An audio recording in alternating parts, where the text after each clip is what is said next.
all 6 OSCE languages is provided. Kindly note that an advanced list of speakers for the debate has been duly received, and that in accordance with Rule 27, I will determine the order in which our members will be called to speak. I kindly ask all speakers to limit their interventions to 2 minutes during the debate. Please also pay attention to the timer that will be visible on the screens, thereby enabling a sound exchange of ideas and the timely conclusion of our meeting by 6 p.m. Without further delay, I will proceed with our agenda. Dear colleagues, as you know, the agenda of this meeting has been circulated. As we heard no objections, the agenda shall be considered adopted. As part of the agenda, I will start from my opening remarks as the chair of the second committee. So, dear colleagues, as you all very well know, reflecting on the developments affecting our region's security and stability is now the task. What holds true today may shift within weeks. This is precisely why our special debate focuses on the navigating of rapidly changing landscape shaped by economic and technological forces. Tragically, one central threat has not changed. The Russian Federation's full-scale invasion of Ukraine is approaching its 5th year, continuing to cause immense human suffering. Repeated attacks on civilian and critical infrastructure, including energy, heating, and water systems, have severe consequences for the population, particularly during winter time. Beyond the humanitarian dimension, these attacks undermine economic and environmental security across our region. They disrupt supply chains, increase uncertainty, and highlight the urgent need for resilient and diversified trade and transit routes. If you remember, at our recent parliamentary conference in Istanbul, we addressed these challenges, including in a dedicated session on strengthening rules-based global trade. In this context, the Middle Corridor is gaining strategic importance as a key link between Europe and Asia through the South Caucasus and Central Asia. Strengthening this route is not only an economic necessity, but it is also a strategic priority for energy security, trade diversification, and regional stability. Encouragingly, recent progress in the peace process between Azerbaijan and Armenia creates a genuine opportunity to enhance regional connectivity and stability. Dear colleagues, amid these pressing concerns, we must not overlook the greatest long-term challenge to our shared future, the climate crisis. Together with pollution and biodiversity loss, global warming is accelerating, with impacts felt more frequently and more intensely. Extreme weather events and gradual environmental degradation disrupt economies, strain resources, fuel instability, and drive displacement.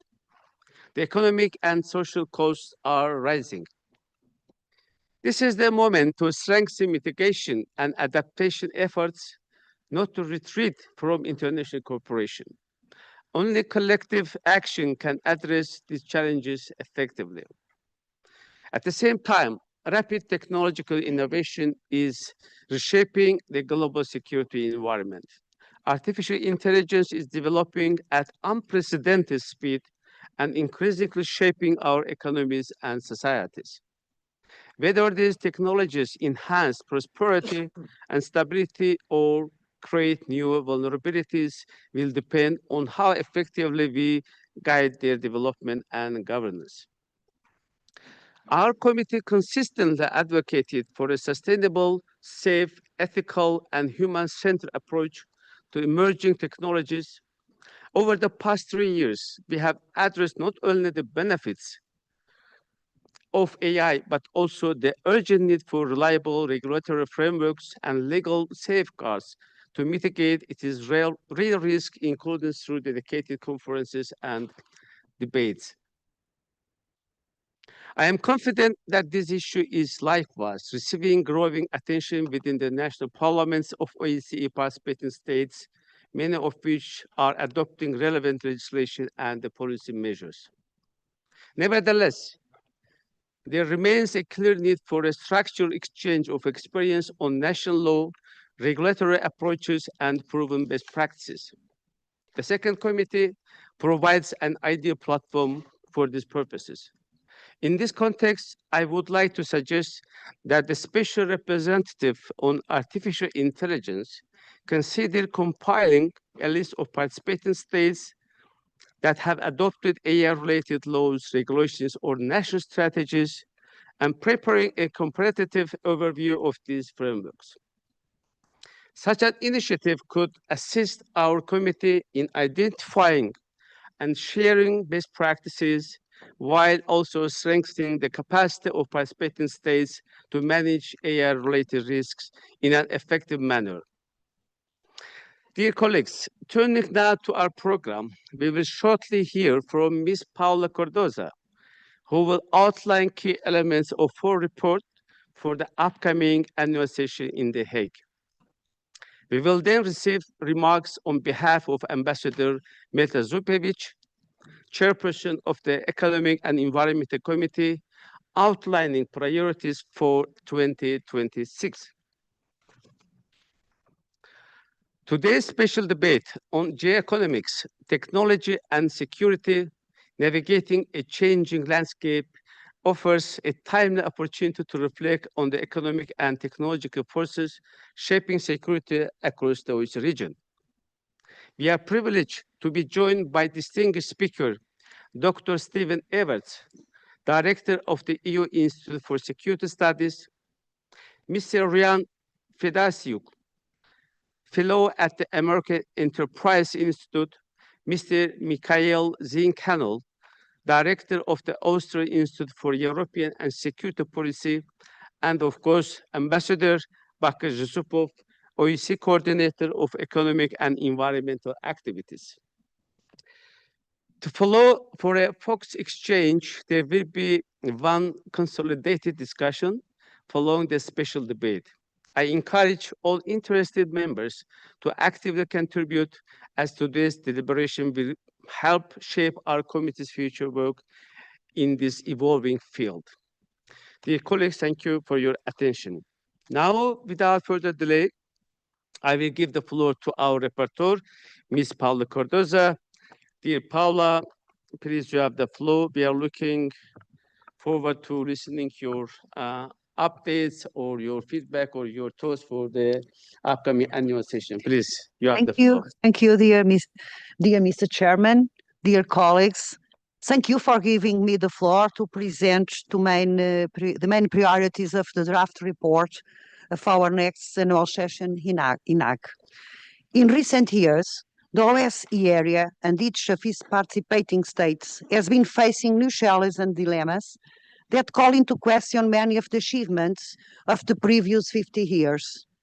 The uncertainty and instability of the international system and of relations between states has led many actors to seek new solutions that often generate even more insecurity and dispersion.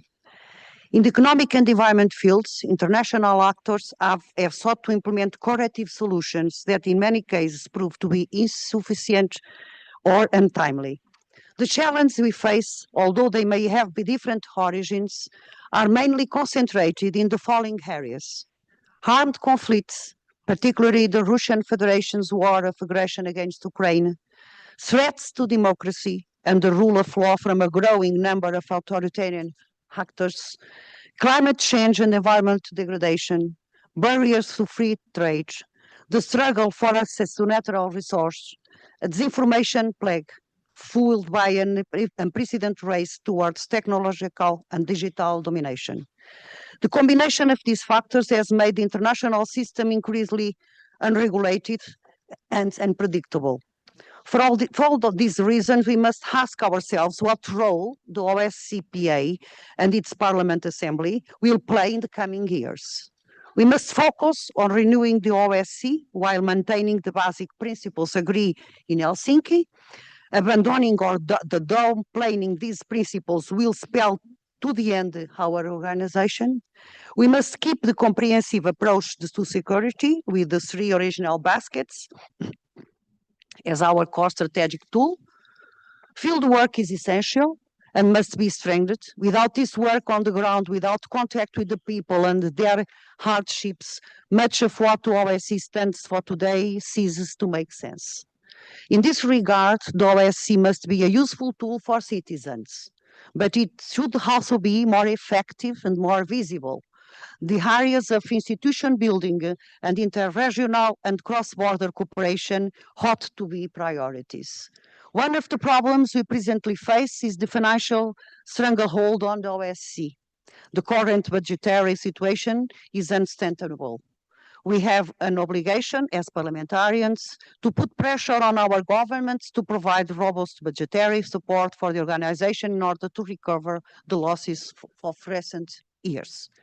We should seek a stronger, more united and more ambitious OSCE with a fierce commitment to regional cooperation, open borders, free trade, integration and shared economic progress, an organization that builds bridges of trust between unlikely partners. It is therefore essential that the OSCE plays a prominent role in the post-conflict reconstruction of Ukraine. Ukraine will require more than robust security guarantees from Europe and the United States. Both have an obligation and a duty to assist in rebuilding Ukraine, particularly its critical infrastructures, energy and water, supply systems, transport and logistic networks, as well as government and educational facilities. Our primary objective should be to support Ukraine's economic recovery and social stability, and ultimately to foster the success of its democracy and its integration into European structures. On climate and environmental crisis, the United Nations Secretary General and a number of independent reports confirm that humanity has failed to limit global heating to 1.5 degrees. It is now inevitable that we will exceed the target in the Paris Climate Agreement with devastating consequences for the world. Unfortunately, the outcome of the United Nations Climate Change Conference that took place in Brazil leaves us with mixed feelings. Regarding ending fossil fuel use and halting deforestation, the final decision only includes new voluntary initiatives to accelerate national climate action. This is clearly insufficient. However, a new target to triple finance for climate adaptation was secured. Those who continue to deny the reality of the facts about climate change and its consequences are free to do it. But the reality and the facts cannot be changed. The situation is getting worse, and we still have the tools to reverse it, at least partially. Access to drinking water sources in terms of both quantity and quality is no longer just a problem for developing countries or desert areas. Many countries in our region have faced or are facing prolonged droughts, soil erosion, and degradation of underground or surface aquifer systems. Forests are another area where declining biodiversity, fires over exploitation, pollution has caused environment and economic problems, degrading living conditions of local populations and causing economic losses that are difficult to recover from. Forest degradation also affects climate resilience. The OSCE could make a significant contribution in these areas with specific programs for participating states to adopt, particularly in cross-border regions. Also in this area, we should consider that the conservation of coastal and marine areas is also important for maintaining biodiversity and ensuring that the ecosystems are fully functional. Marine protected areas play a key role in conservation coastal and marine ecosystems and provide significant economic and society benefits supporting local livelihoods. Regarding new technologies and its impact on our societies and citizens, artificial intelligence and widespread dissemination of disinformation are undoubtedly areas of critical importance that should remain at the forefront of our concerns. The OSCE Porto Declaration introduced several proposals that we must address. To prevent unacceptable global dangers, governments must urgently establish an international agreement defining enforceable red lines for advanced AI systems with robust accountability mechanisms. In this context of benefits for society and economies and risk for democratic systems, that we must guide our actions and the legislative agendas. We must encourage research and innovation and international cooperation in these areas to prevent regulatory fragmentation at international level. Through science and technology, we can strengthen competitiveness, help business progress in areas crucial to the future, reinforce innovative government policies, and accelerate green and digital transitions. In short, AI must serve citizens and their needs by creating jobs, financing infrastructures, and expanding the frontiers of human knowledge. Mr. Chair, dear colleagues, there is no real and sustainable development without democracy. Or, as the winner of the Nobel Prize in Economics, Amartya Sen, put it, the success of development should be measured by the expansion of human freedoms. Accordingly, economic development must be considered as a whole, not only a single factor like GDP growth. Access to healthcare and education, a social security network, job market, gender equality, and a business-friendly environment must walk hand in hand with a vibrant democratic system where political liberties and civil rights are granted and protected by the government. Youth engagement must be regarded as a priority in political, social, and economic life. Only through the active involvement of younger generations can we ensure a future society in which the values of democracy, the rule of law, justice, and sustainable development remain robust and firmly consolidated. At regional level, there is a growing number of steps towards greater cooperation and integration in Central Asia that includes simplified cross-border travel, water and energy management, and institutional and economic cooperation.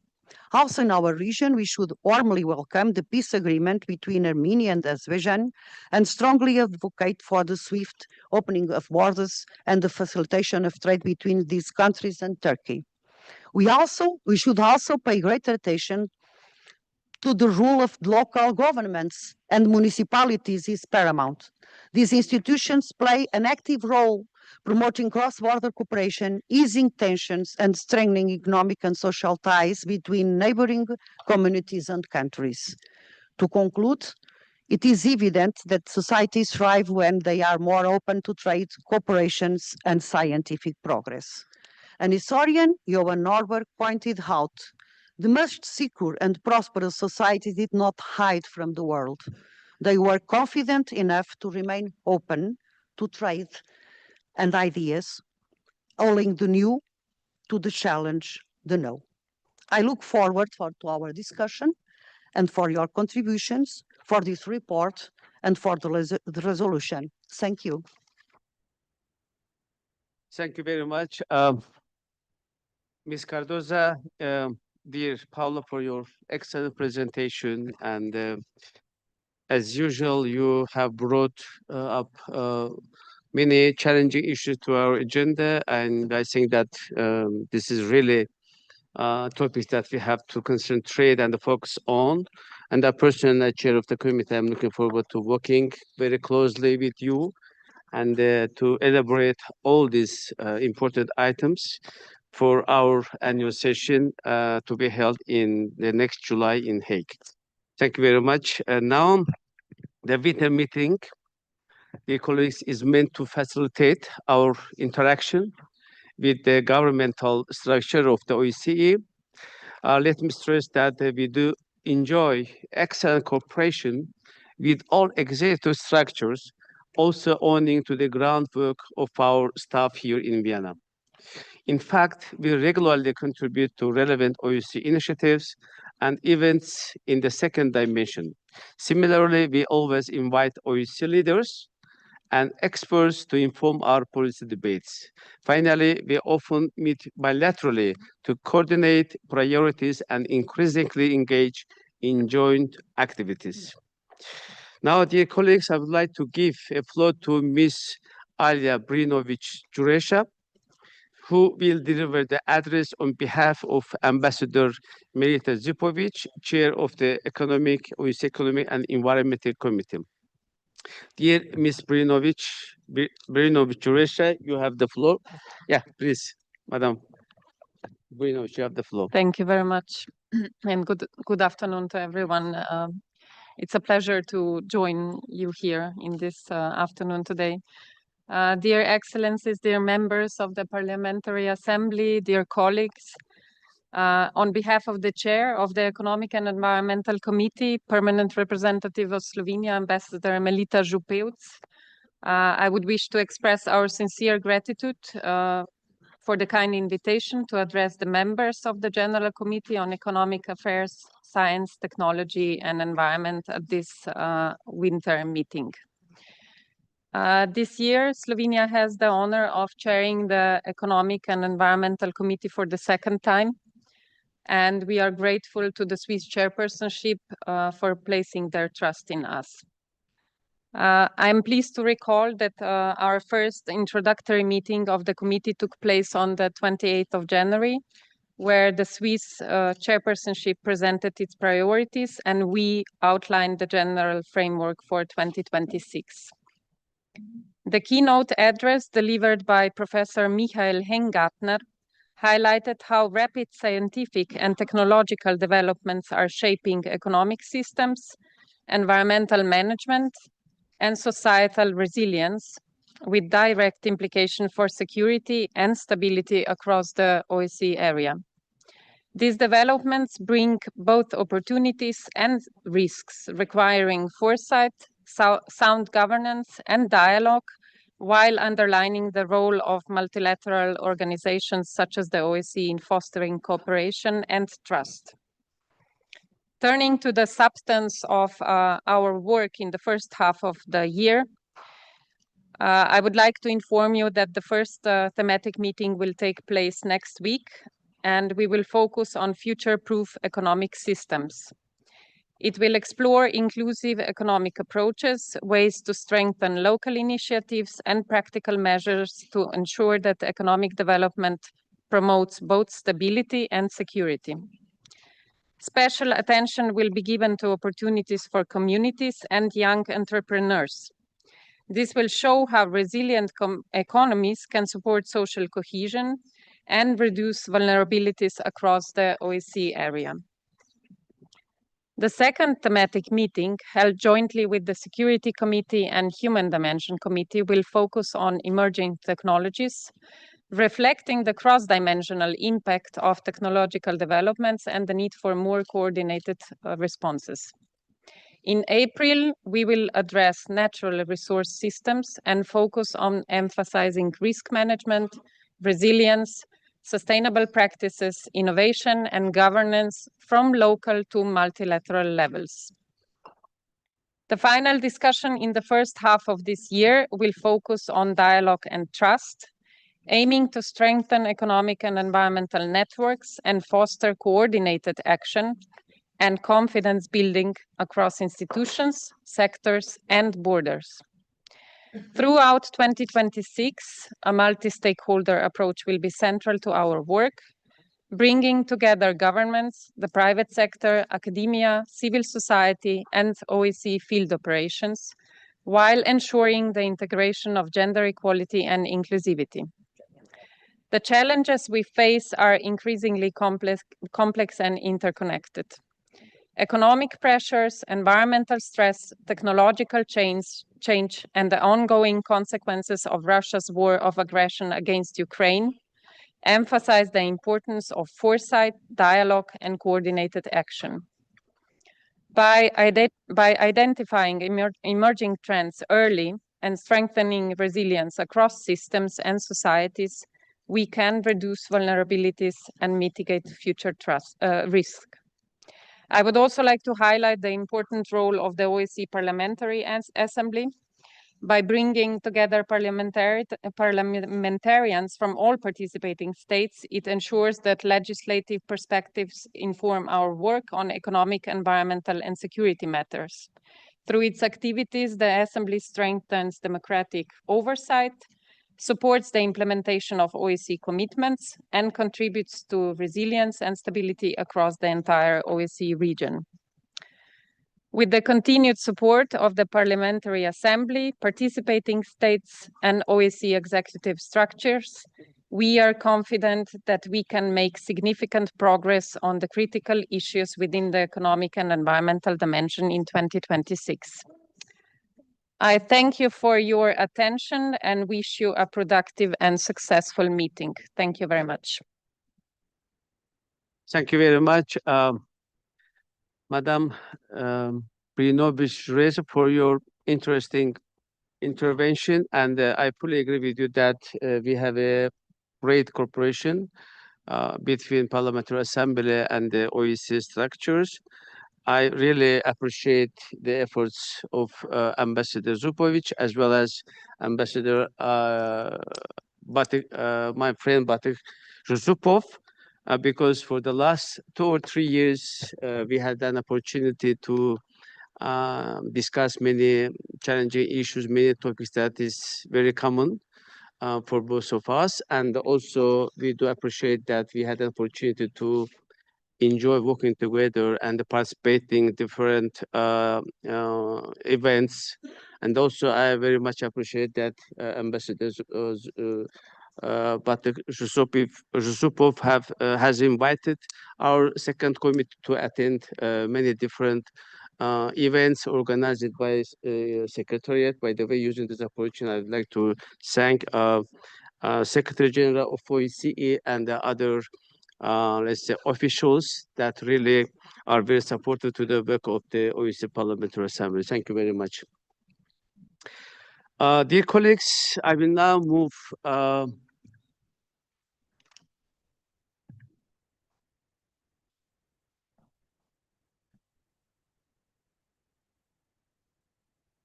this is technology, you know. We'll have the copy.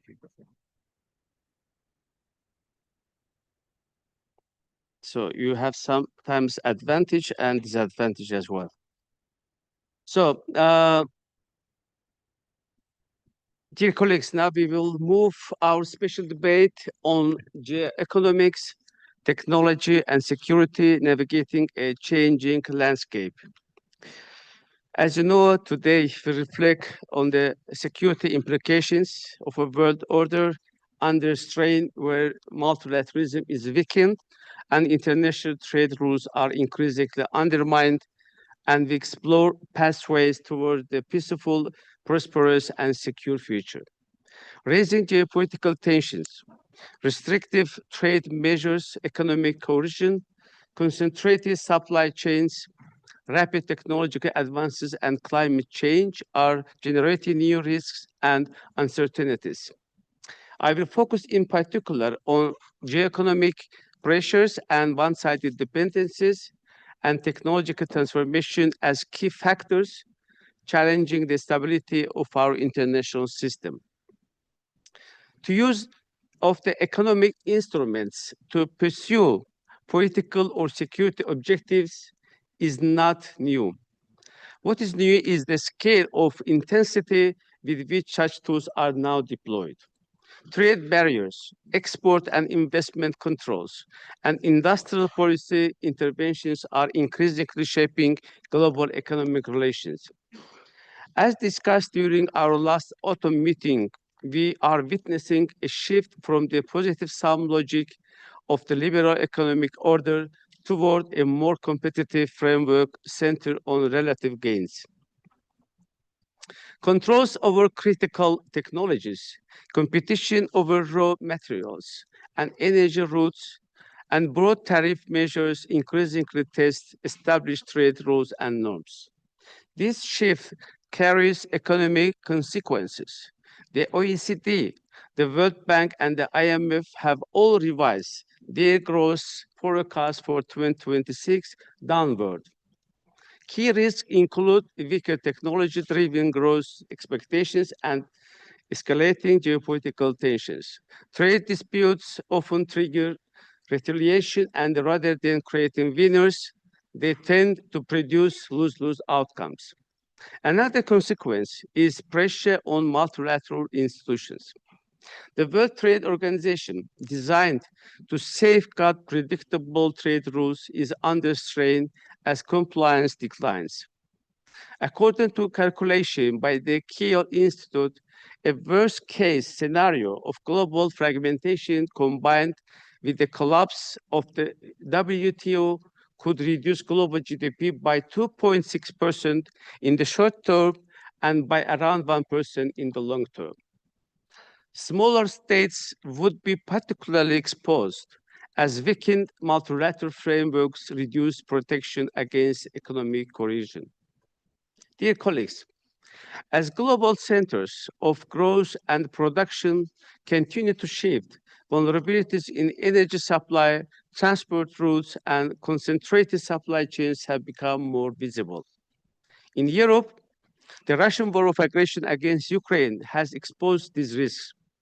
While replacing pipeline gas with liquefied natural gas has strengthened short-term energy security, it has also created new dependencies. Supply chain concentration is also rising.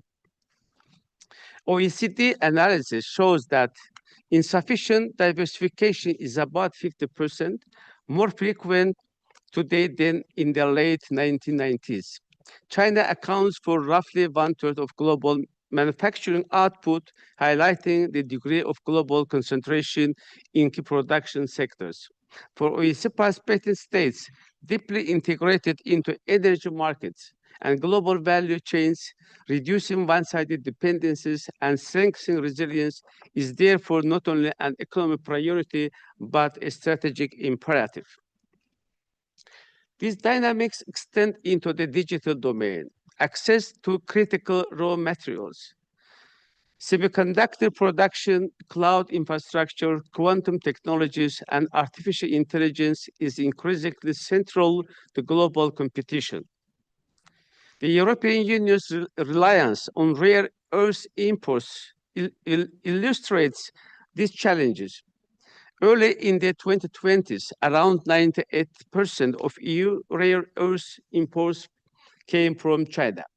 In April 2025, export controls on several rare earth materials underscored the vulnerability associated with concentrated supply. The United States, China, and increasingly also the European Union are investing heavily in artificial intelligence and related technologies, treating technological leadership as a matter of national security. This has intensified debates on strategic autonomy and digital sovereignty. At the same time, the environmental footprint of emerging technologies must be considered. Estimates suggest that AI systems could generate between 30 and 80 million tons of carbon annually, comparable to the emissions of a major city. Technological progress must therefore be aligned with sustainability. Investment in resilient and sustainable infrastructure, as well as the integration of environmental responsibility into digital development is essential if innovation is to support long-term prosperity rather than undermining it. Dear colleagues, I look forward to discussing these important issues with our guest speakers. I would like now to warmly welcome Dr. Stephen Everts, who is joining us online from Paris. Dr. Everts is a director of the EU Institute for Security Studies, the EU's agency in charge of strategic analysis on foreign defense and security matters.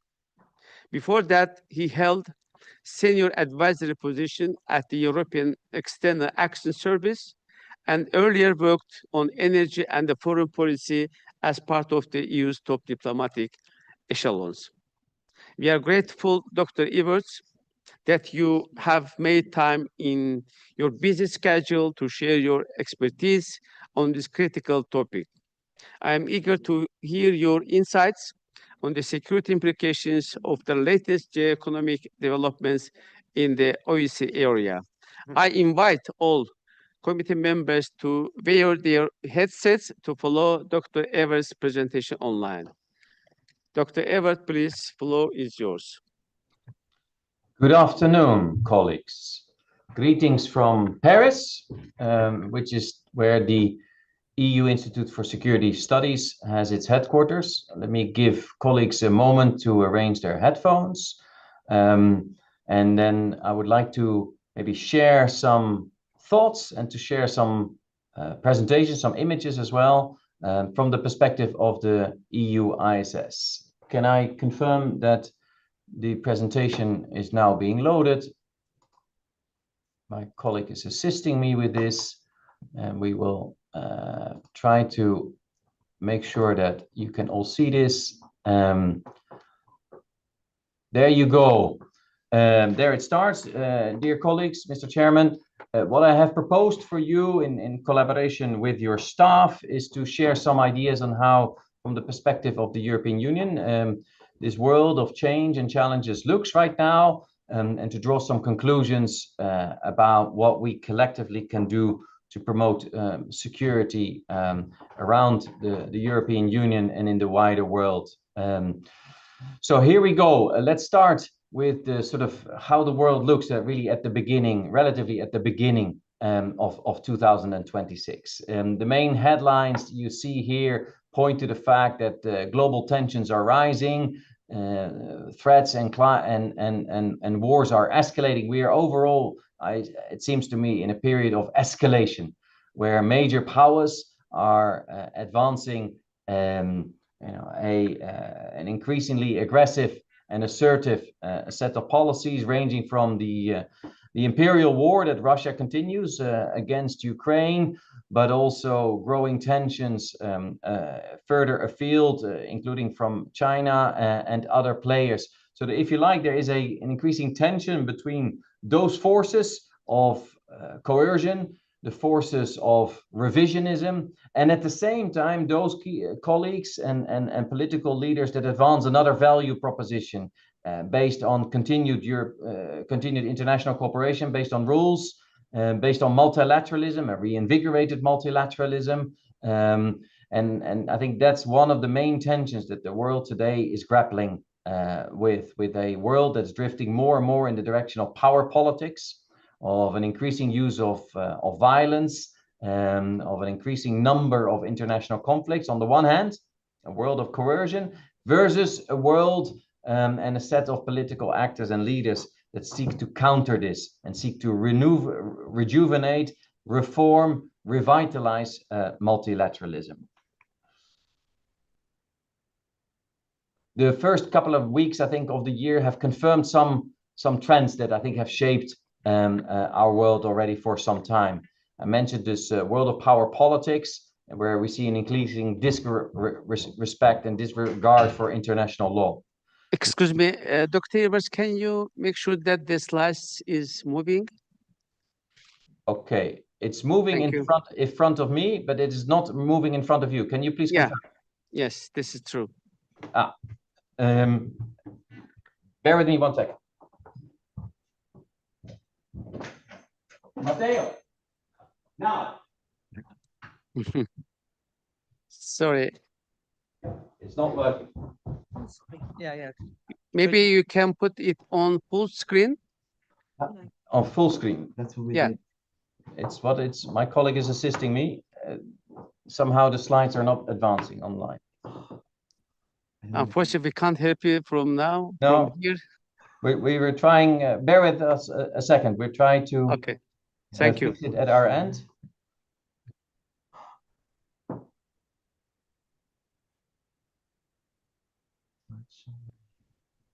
This is AI. And I know this is modern technology that always lets you down at the moment of. Oh, great. Thank you. Does it work now? It's okay. It's okay. It works now. Yeah. It works yes, now? please go ahead.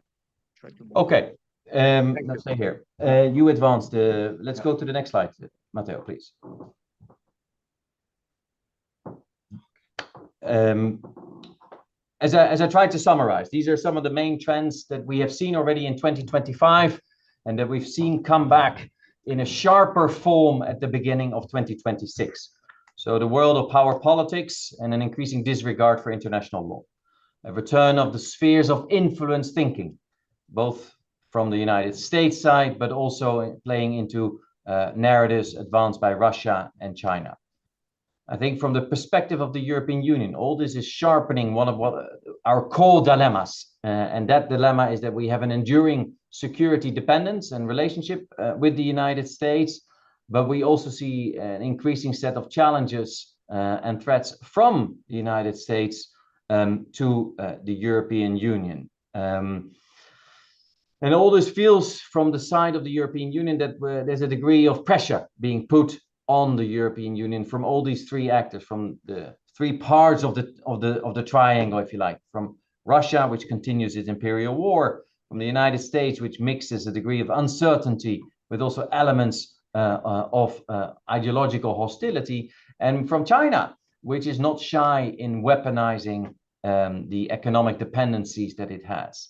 So it feels that we're under siege, but I want to underline Europe doesn't feel alone because it has many, many partners around the world, including in the OSCE area, which, like us, want to uphold a world of multilateralism and cooperation based on international agreements. Let's advance a little bit and do some more forward look. I hope you can see the new slides, Mr. Chairman. Some of the things that happened in 2025 from the EU side, which I think will shape our policy choices into 2026. One of the big changes in the European Union is that defense spending is increasing.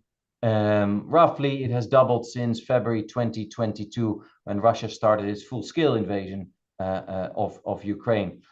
So the volume of European defense spending is increasing, but we still have challenges in the area of joint procurement and to deliver the acquisition of capabilities at the speed and the scale that are required. And this is work that will guide us into 2026. In the area of economic security, which I believe is central to the work of your committee, we've seen everywhere that the weaponization of external dependencies is growing in many ways. And so far, the EU's response is advancing, but remains under-resourced. And there's still a level of fragmentation that affects EU's policy response. When it comes to the field of digital and artificial intelligence that you referenced just a moment ago, Mr. Chairman, I think the EU analytically remains sort of sidelined in a world of AI development led very much by the United States and China. And you see a weakening of the EU's regulatory capacity, the so-called Brussels effect that has so guided EU policy responses in the past, and we will need to work on that. And ideas are coming in the next slide on what this could mean in terms of policy choices for the EU. In the area of climate and energy, I think we have to observe the fact and regret that the United States has chosen the path of fossil fuel-based reindustrialization, and we see that the COP process is producing outcomes, but outcomes that are not commensurate to the speed at which climate change is occurring. But we also have to be realistic and see that the willingness to invest in ambitious climate action is receding globally, but also inside the European Union. And as I mentioned, in the field of diplomacy, overall, we see a macro trend that you also referenced in your opening remarks, Mr. Chairman, towards power politics, towards coercion, and a more selective approach towards multilateralism. We see many countries around the world hedging their bets and pursuing options of strategic diversification in response.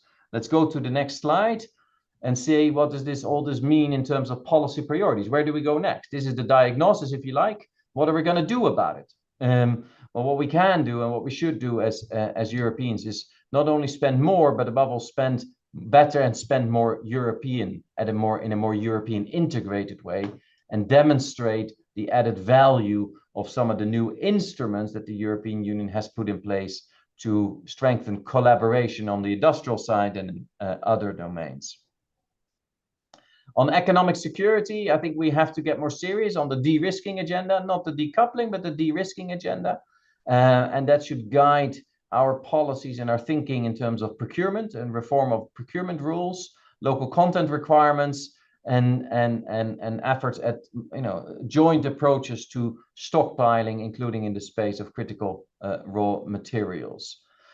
As European Union, we should also work very much on maintaining the strengths that we have. I mean, a lot of this debate around economic security and critical raw materials and high technologies is focused on one-sided dependencies that run perhaps in the direction of the dominance that China and other actors have over certain supply chains.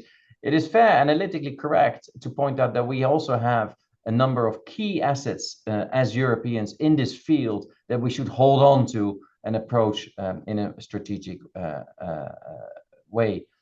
In the field of AI and digital, I think it's important for the European Union to uphold the human-centric approach to AI and digital, to uphold existing rules and regulations, even if pressure mounts from the side of the United States, from the side of China, and from other sides. But, Mr. Chairman, our answer cannot solely be based and solely be focused on the development of rules. In this sphere, unless and until you have more capabilities, your regulatory capacity will erode. So that points to the importance to enhance our investment in European capabilities in AI and digital, and the development gradually of the Euro stack, and to boost European innovation. In the field of climate and energy, I think it's important that we stay the course and remove all Russian oil and gas imports as soon as possible from the European energy mix. And at the same time, and in parallel, increase our development and production of renewable energies, energies produced at home, and address China-related dependencies in this field. And in the field generally of diplomacy overall, we Europeans, I think we have to overcome this what I've called a psychology of weakness. We deserve and we need to be more assertive around the world, and be ready and willing and able to put resources behind our objectives and our strategies. We have to seize the opportunities of a world where many partners are looking for diversification. And the European Union is advancing very, very much with many countries beyond the EU, but part of the OSCE area, to deepen cooperation, to strengthen partnerships, and to develop also relationships beyond the OSCE area with what people may call the plural South, which could be a more accurate term than the so-called global South. Let's move on to the next agenda. Next slide. I mean, if you zoom out a little bit, I started at the beginning by pointing this picture of the EU being squeezed between the triangle of Russia, China, and the United States. I think the main strategic priority is, can we turn this triangle into a quad, where the EU achieves much more of a sense of strategic initiative.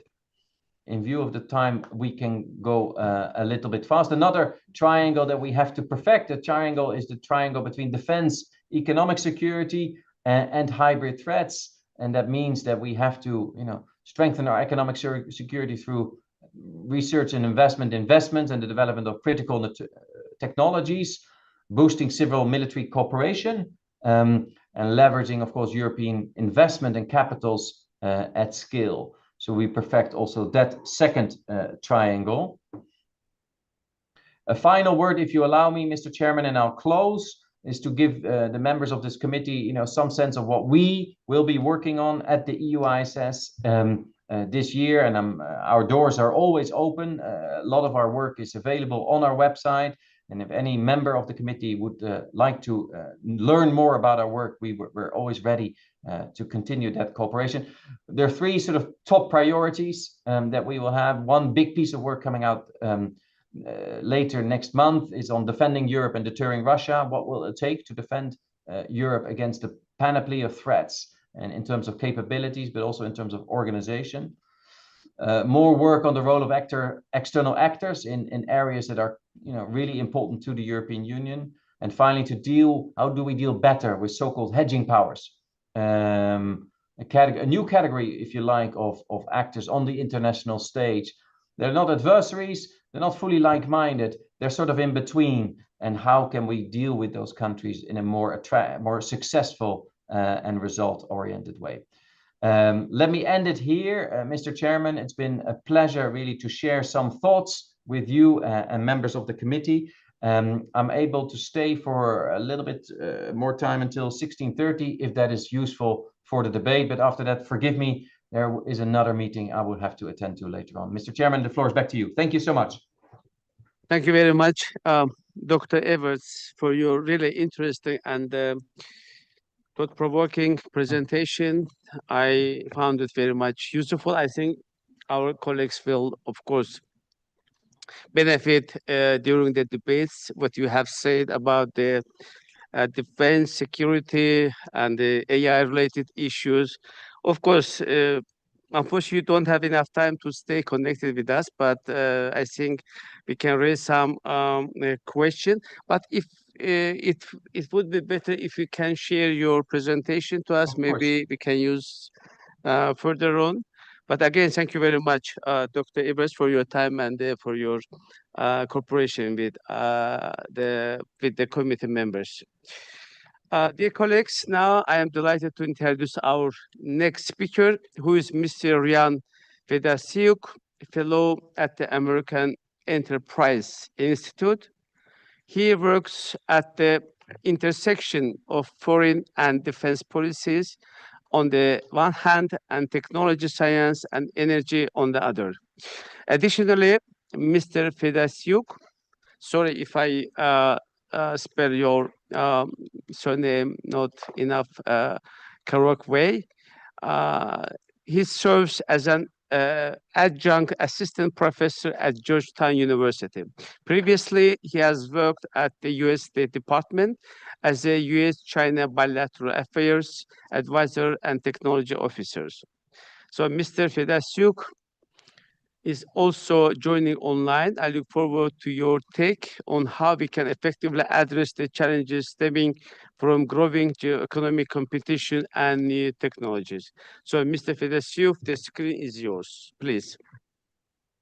Thank you so much, Chairman Galiev, and thank you to the OSCE for the invitation to address this distinguished assembly.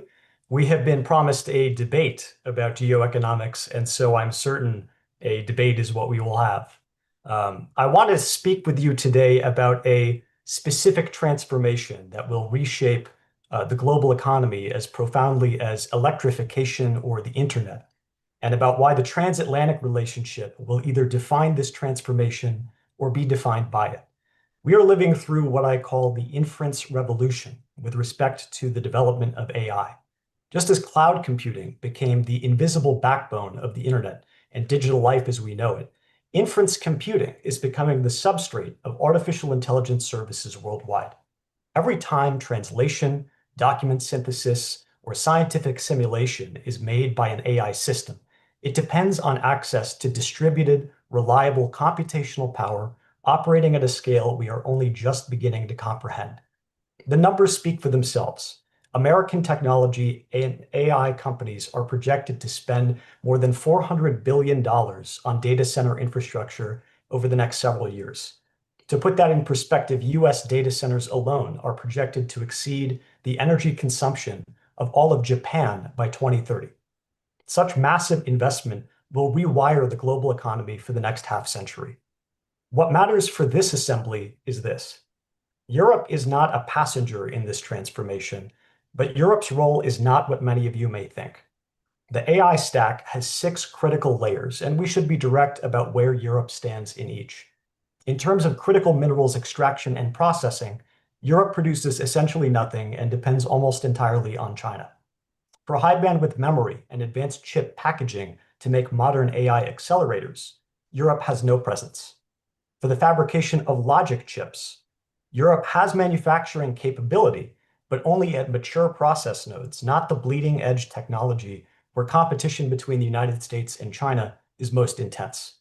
But at the two layers that determine whether AI infrastructure can actually function at scale, energy systems and connectivity, Europe does not just participate in the global AI economy, it is irreplaceable. In terms of energy, when American hyperscalers build gigawatt-scale data centers, they depend on European engineering for the power distribution networks that make computation physically possible.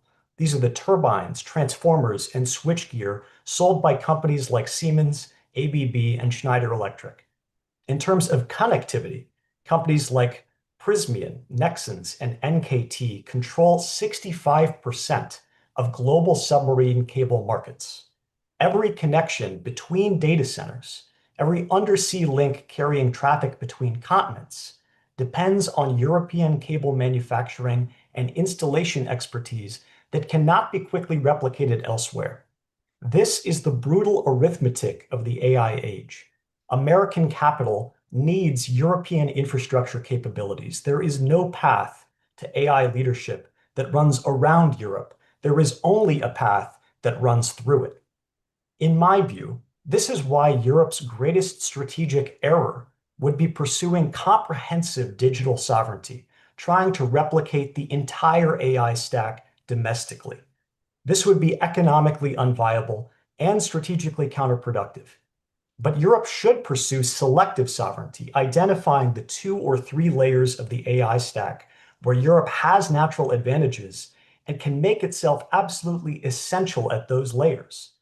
Deepening European dominance in energy infrastructure and connectivity would help rebuild the transatlantic partnership with the United States, while providing Europe with disproportionate influence in global technology governance, re-establishing the Brussels effect, not through regulatory constraint, but by becoming an indispensable partner in building a shared future for AI and digital services.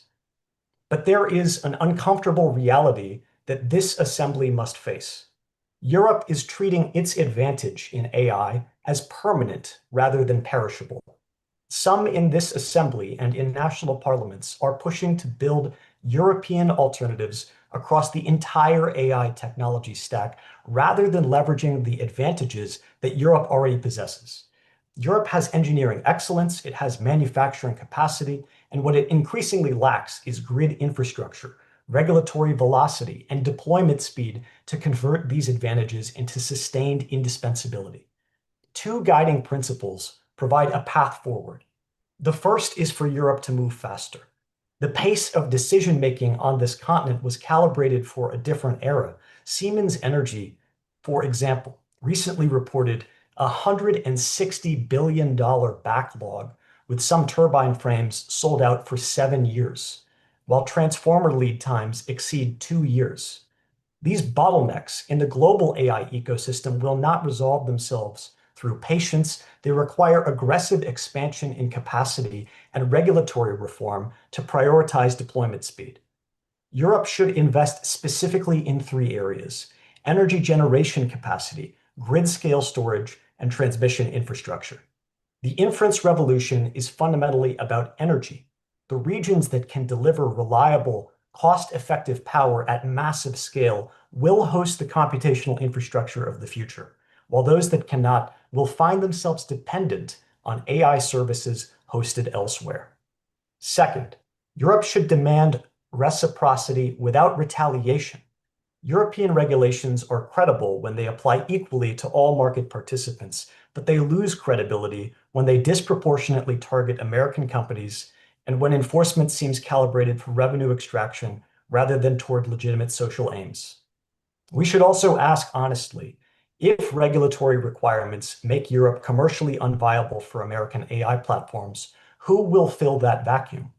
Is it truly European alternatives built on European values, or is it Chinese platforms operating under very different rules? Now, let me address the current American political moment directly because I understand the concerns in this room. But I will say that even amid perceptions of American unreliability, turning to China for technology partnership would be a catastrophic mistake. Chinese technology partnerships come with political dependencies that cannot be unwound. We've seen this in telecommunications, in ports, in electric grids, where each time Beijing has entered a market, deployed the might of the state to gain commercial advantage, established vendor lock-in for its companies through technological dependencies, and exploited its leverage through political coercion. Beijing is watching tensions in the transatlantic alliance with great interest, looking for opportunities to displace both American and European suppliers. The correct response to American unreliability is not geopolitical diversification. The correct response is European acceleration. You have the engineering capability. You have the manufacturing capacity. What Europe needs is the operational environment to allow its own advantages to translate into market dominance. Mr. Chairman, if I may close very briefly with this. The next decade will determine whether the transatlantic partnership remains the organizing principle of the democratic world, or if it becomes a historical artifact. Technology is not peripheral to that question. It is the question. The choices we make now about energy infrastructure, grid capacity, regulatory frameworks, and investment priorities will reverberate for generations. But together, we can build a future where European capabilities and American capital create shared prosperity and shared security. Or we can build a future where Chinese overcapacity fragments the democratic world into competing digital spheres. And so I ask this assembly, which way will Europe go? Thank you. Thank you very much, Mr. Fedasio, for your really interesting presentation. You raised many questions. I think during our debates, some of our colleagues may touch upon this issue as well. If you have a time, please stay connected with us. Maybe at the end of our debate, we will have certain questions addressed to you as well. Now, dear friends, I warmly welcome Mr. Mikhail Zinkanol, Director of the OSCE Institute for European and Security Policy. Mr. Zinkanol has led Austrian Institute for European and Security Policy since early 2023. His expertise covers EU foreign and security policy, European integration, geopolitical developments, and hybrid threats, particularly disinformation and cyber attacks.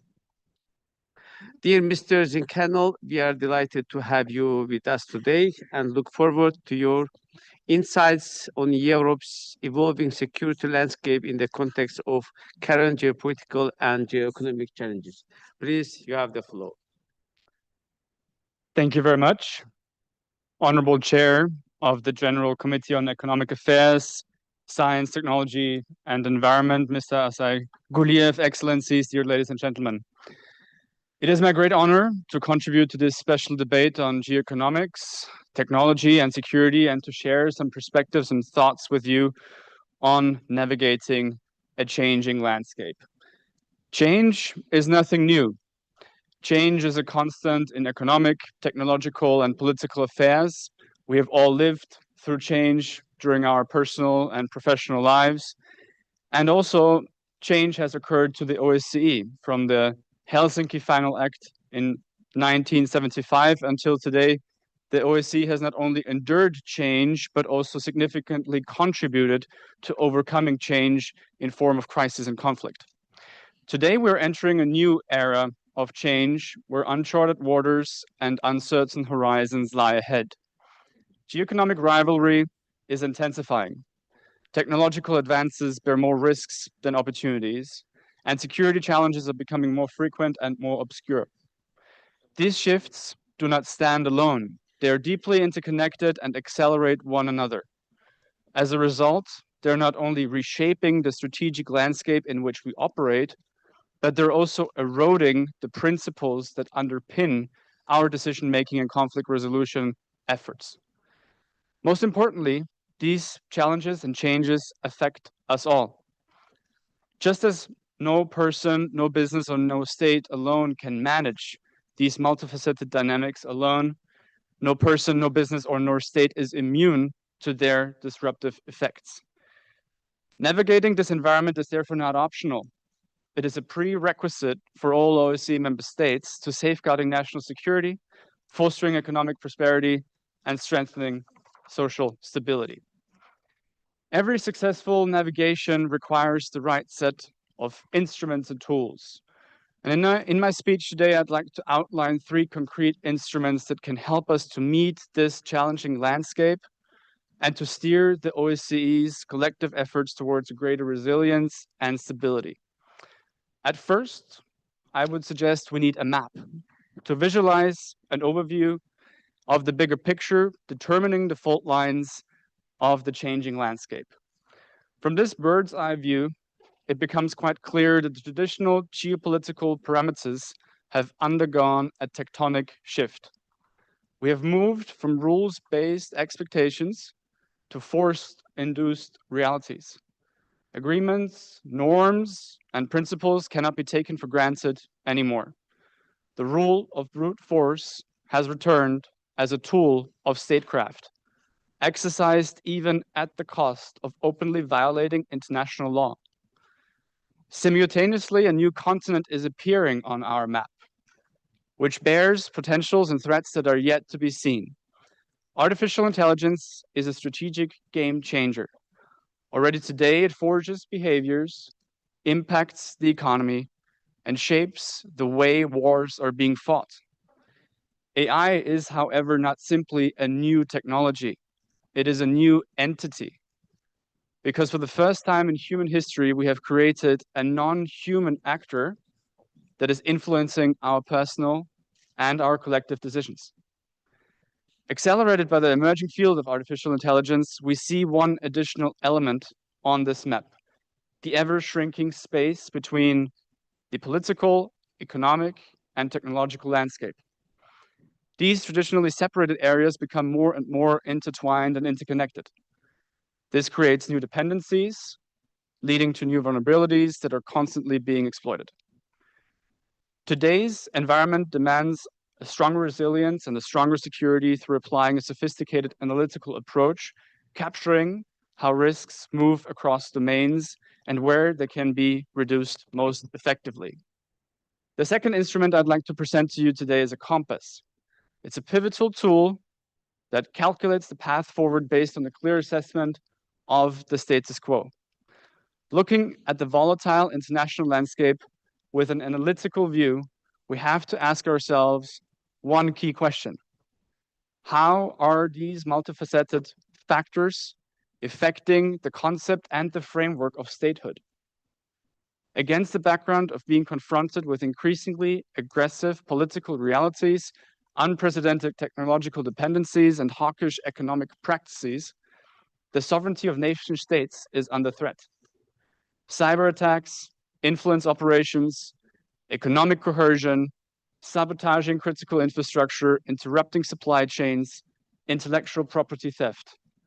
The so-called hybrid threats, to use this generic term, are omnipresent today.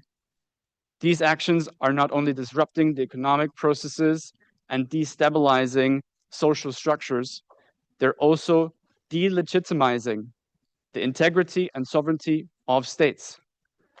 Since there's a growing number of non-state actors involved in planning and executing those hybrid attacks, each national entity is affected by the threats they pose. We can see this in economically targeted operations, in ransomware attacks that capture and paralyze hospitals, ports, and other strategically important infrastructures like power plants, and coordinated attacks on logistics and payment systems that create bottlenecks, raise costs, and erode public trust. When everything below the threshold of open warfare is weaponized, we need defense beyond the military domain. The third and final instrument of navigating today's challenging and changing landscape is a rudder. It should represent the key message that I'd like to share with you today: that we hold the power to steer our future in our own hands. With this in mind, allow me to conclude with a call for action. First, to expand on the OSCE's efforts to reduce AI-related risks. Efforts such as the recent appointment of the Special Representation on Artificial Intelligence, and to use the OSCE as a standing and strategic platform for dialogue on AI and the technology security nexus. By linking the political, military, economic, environmental, and human dimension in the spirit of the OSCE comprehensive security approach, the OSCE is best equipped to address these security threats posed by emerging technologies. In this sense, we can develop common terminology, shared risk scenarios, and briefings on cross-border spillovers with the practical aim of reducing misperceptions and improving preparedness. Secondly, we should establish an updated confidence and capacity building mechanism that reflects AI-accelerated threats and high-risk technologies. This could include new points of contact, de-escalation routines, or joint tabletop exercises and targeted guidance for critical infrastructure operators and local administrators. Excellencies, dear ladies and gentlemen, the geopolitical and geoeconomic tides are shifting, and with them, the parameters under which we develop our policies. Technology is already shaping our economies and our security. The choice before us is whether we allow that reality to fragment our societies and constrain our sovereignty, or whether we shape the rules, the practices, and the resilience that keep our states stable and independent. The OSCE can play an active and positive role in steering this cause through practical risk reduction and cooperation across our region. If we pursue these measures together, we strengthen sovereignty for all, because in an interdependent environment, resilience is never a purely national aspect. Thank you very much. Thank you very much, dear Mr. Zankano, for your really insightful presentation. I think that due to the fact that you based in Vienna, I do believe that we should continue our cooperation. I would like to emphasize that our good friend Marco Bonabello from International Secretariat has already established good link with you. I think, Marco, this is a really a good opportunity for us to work with some academicians, non-government organizations, and the other stakeholders that can really benefit and also contribute to our common work. Thank you very much. Finally, dear colleagues, I would like to give the floor to Ambassador Bakir Yusupov, Coordinator of OSCE Economic and Environmental Activities. Ambassador Yusupov has over 20 years of experience at the Kyrgyz Ministry of Foreign Affairs, where he dealt with issues of cooperation with the UN, the OSCE, and other international organizations. Dear Bucket, you are a dear partner and also dear friend of us, person of mine, and also our committee. Considering your prominent role in the OSCE Second Dimension Affairs, I look forward to your presentation about what we are experiencing and what the OSCE is doing about that. So, Mr. Ambassador, dear Bucket, you have the floor. Thank you. Thank you very much, Mr. Guliyev, Chair. I, first of all, thank you personally for the invitation. And I would like to also echo, indeed, excellent cooperation we have with you, distinguished Mr. Guliyev, and the team of the OSCE Parliamentary Assembly, especially here in Vienna. Excellencies, distinguished parliamentarians, it is an honor for me to address you today on the topic that is increasingly shaping our shared security environment, the intersection of geoeconomics, technology, and security. Geoeconomics is no longer only about markets. It's now fundamentally about security, resilience, and stability.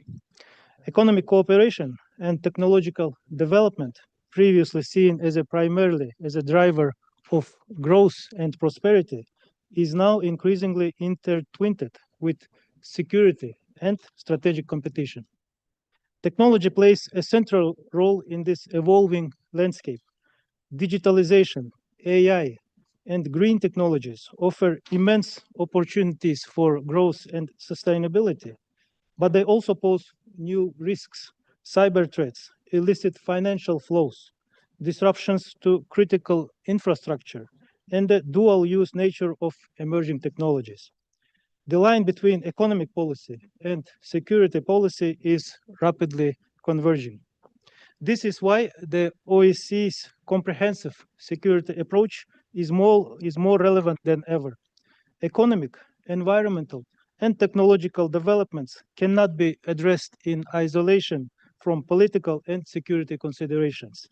Nor can security be achieved without inclusive economic development and environmental sustainability. The OSCE offers a unique platform to address these interconnected challenges. Through dialogue, confidence building, and cooperation, we are helping participating states better understand shared risks, reduce misperceptions, and identify opportunities for collaboration, even in times of heightened tensions. In line with the priorities of the Swiss OSCE chairpersonship on anticipating technologies, science, and diplomacy, my office has increasingly focused on forward-looking, evidence-based work that helps participating states prepare for future risks rather than react to crises. A concrete example is our project on critical energy infrastructure.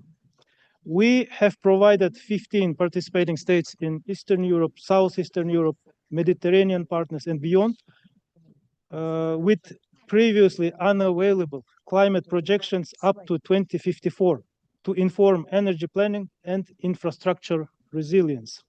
As a next step, we will support participating states in using these projections to future-proof energy systems, strengthen energy resilience, and integrate climate risks into national energy modeling and planning. To make climate science more accessible and operational, our office has also developed the Energy Security Risks Platform, which uses GIS-based geopolitical visualization to overlap climate projections with energy data, identifying areas of highest risks and thus functioning as an early warning and planning tool.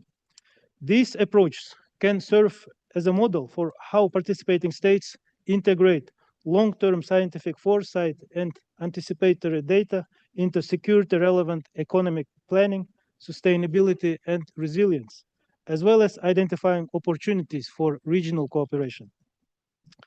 At last year's autumn session of the Parliamentary Assembly in Istanbul, which I had the honor to address, I highlighted the importance of connectivity as a key factor for fostering cooperation among participating states and a prerequisite for economic growth, stability, and security. The OSCE's work in this area is grounded in the 2016 Hamburg Ministerial Council decision on strengthening good governance and promoting connectivity. Last year, my office launched a new regional connectivity initiative aimed at facilitating more efficient and secure cross-border exchanges from Romania and Turkey along the way to Mongolia via the South Caucasus and Central Asia. This initiative will enhance diversification and resilience along the entire route and drive trade facilitation through digitalization, risk management, and interagency customs cooperation, all of which will contribute to more resilient and predictable supply chains. The OSCE is also supporting participating states in strengthening the sustainability of transport infrastructure. Through our green ports and connectivity in the Caspian Sea region project, we work with ports along a strategically important corridor to enhance environmental performance and jointly prepare for increasingly climate-related risks. This reflects a broader priority, ensuring that connectivity is not only efficient, but also resilient and sustainable. Yet, connectivity alone is not enough. Where governance is weak, corridors can be exploited. Where oversight is fragmented, financial systems can be manipulated. This brings to a challenge that sits at the very heart of geoeconomic security: corruption and cross-border illicit financial flows. Criminal networks understand globalization extremely well. They are adaptive, technologically sophisticated, and quick to exploit gaps between regulatory systems and use of new and emerging technologies like crypto assets to launder proceeds of corruption and enable illicit financial flows. No participating state can address these risks alone. Since 2022, my office has been working to strengthen national capacities across Eastern Europe, the South Caucasus, Central Asia, and Mongolia in mitigating money laundering risks related to virtual assets. We have supported participating states through training more than 500 officials from regulatory, supervisory, and law enforcement agencies and facilitating cross-border investigative cooperation. This is an ever-evolving topic with broad interest and interlinkages across the OSCE area. My office is also supporting anti-corruption efforts through capacity building on the use of open data and digitalization, helping to strengthen transparency, data literacy, and long-term socio-economic resilience, particularly in Moldova, Ukraine, and Central Asia. Looking ahead, technology will continue to redefine geoeconomic competition. AI, digital currencies, advanced logistics, and data infrastructures will continue to reshape both economic performance and security. Whether we manage this transformation effectively depends on our ability to anticipate risks, align policies, and cooperate across borders. This is where the OSCE is uniquely positioned, linking technology, economic, environment, and security through dialogue and practical action. As we often say, the future of security will depend not only on what we protect, but on how we govern what connects us. And this is also where your role as parliamentarians is indispensable. You help translate shared commitments into national frameworks. You set standards for transparency. You strengthen the rule of law, and you ensure democratic oversight in fast-moving technological domains. Allow me, therefore, to offer a clear call to action, very briefly. First, champion cross-border regulatory cooperation. Fragmented rules create vulnerabilities. Second, strengthen anti-corruption and good governance efforts. Integrity is strategic. Third, support investments in secure and sustainable connectivity. Resilient infrastructure must be built in from the start. And finally, govern technology responsibly. Innovation must go hand in hand with accountability. Your support is very much crucial here. Security in the 21st century will increasingly depend on how we will manage interdependencies across energy systems, supply chains, data, and climate realities. In today's geoeconomic environment, this truth is even more pronounced. If we act together in strengthening good governance, investing in resilience, using science and anticipatory tools wisely, we will not just adapt to a changing landscape, but we will help shape it. The OSCE stands ready to support its participating states in this shared endeavor. I thank you. Thank you very much. Dear Bakit, dear Ambassador, I think I have already mentioned that how we are enjoying our close cooperation with the office headed by our friend Ambassador Bakit. I think just today we had a very good discussions before our meeting, and I fully agree with you, Mr. Ambassador, that OSCE Parliamentary Assembly can really closely cooperate with you and make its contribution to the area, particularly which is related to connectivity, technological responsibility, and the fight against corruption, and also climate change. I think this is something that we have worked very closely together. Again, thank you for your availability, for your support, and for your great cooperation. Dear colleagues, Now I will open the debate. Among interested participants, I encourage everyone to be constructive and to the point. We have received 25 signature who our colleagues want to have intervention and take the floor for their speech. As I said before, we have about 2 minutes to each of our speakers, but if time permits, maybe we can add some other, maybe 20 or 30 seconds. Now I'd like to start from our friend, Mr. Artur Gerasimov of Ukraine, and as you know, he is serving currently as the vice chair of the committee. So, dear Artur, you have the floor. To be ready, to be followed by Ms. Federica Onori, special representative on artificial intelligence from Italy. So, Artur, please, you have the floor. Thank you. Dear Azai, dear Paula, dear Marco, dear Federica, dear members of the committee and all members of the Assembly, I want to start by saying thank you to Assembly, to our committee, and to all countries who are supporting Ukraine in our fight. Believe me, we really value that, and we hope that this will help us to stop this war as soon as possible. Recent years has clearly demonstrated that without economic stability and a protected environment, it's impossible to ensure either political security or respect for human rights. Economy, technology, and security can no longer be addressed separately. And with this regard, I totally agree with Michael Zinkanel, who mentioned it during his presentation. See what's going on with AI and robotization. And also let me remind that now Russia, China, all other countries, they are doing hybrid types of aggression. And let me remind you that hybrid aggression is not starting from military issues. It's starting from economical, technological, social, and other issues. And only on the final stage, we see military invasions.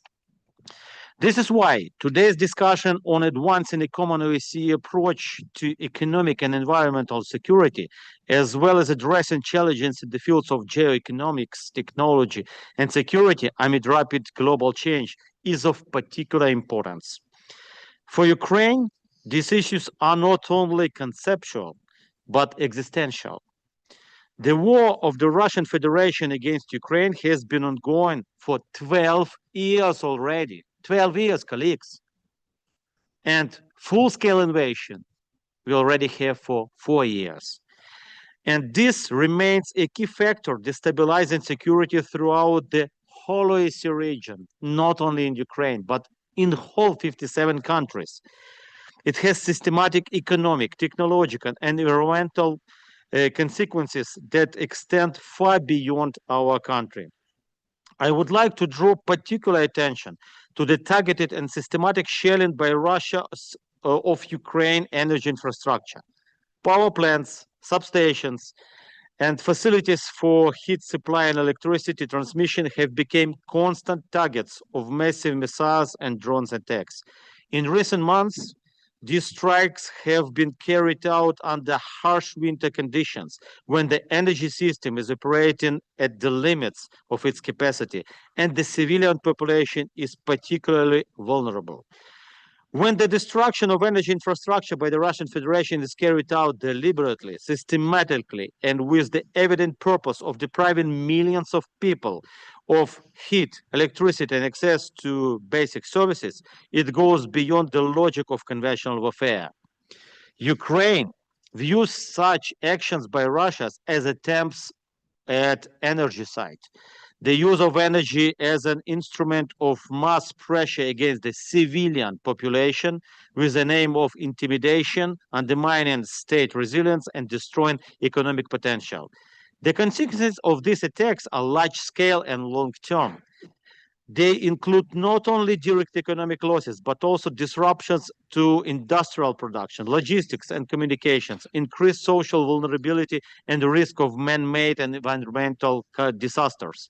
At the same time, Russia's actions affect broader regional processes.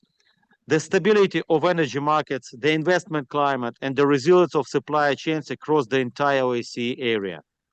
We increasingly see how economic instruments, technologies, and innovations are used by the Russian Federation not for development, but as tools of pressure, blackmail, and hybrid warfare. Manipulation of energy markets, the use of dual-use technologies, cyber attacks, and the deployment of unmanned systems have become integral elements of Russia's policy. In this regard, we are convinced that partner countries must jointly develop approaches to the protection of critical infrastructure, the strengthening of technological and cyber resilience, and the assessment of geo-economical risks. Such work can be based on a cross-dimensional approach and close coordination between the political, economical, and environmental instruments of the organization. Based on all previous, we call for further strengthening of support for Ukraine, in particular in the area of protecting and restoring energy infrastructure, supplying energy equipment, and developing decentralized and resilient energy solutions. Equally important remained the strengthening of sanctions process on the Russian Federation, because this is a key instrument to limit its ability to finance the war and to use the economy and technology as weapons. And please, don't mention the sanctions against aggressor as some problem for global economical relations or inter-regional cooperation. This is totally different things. Please split it, because the best way to help global economical relations is to stop the war. But to stop the war, you need to drastically increase sanctions, drastically to increase secondary sanctions for all countries who is helping Russia to go through the sanctions holes. We are convinced that economic and environmental security in the OSCE region cannot be ensured without ending the aggression and restoring respect for international law.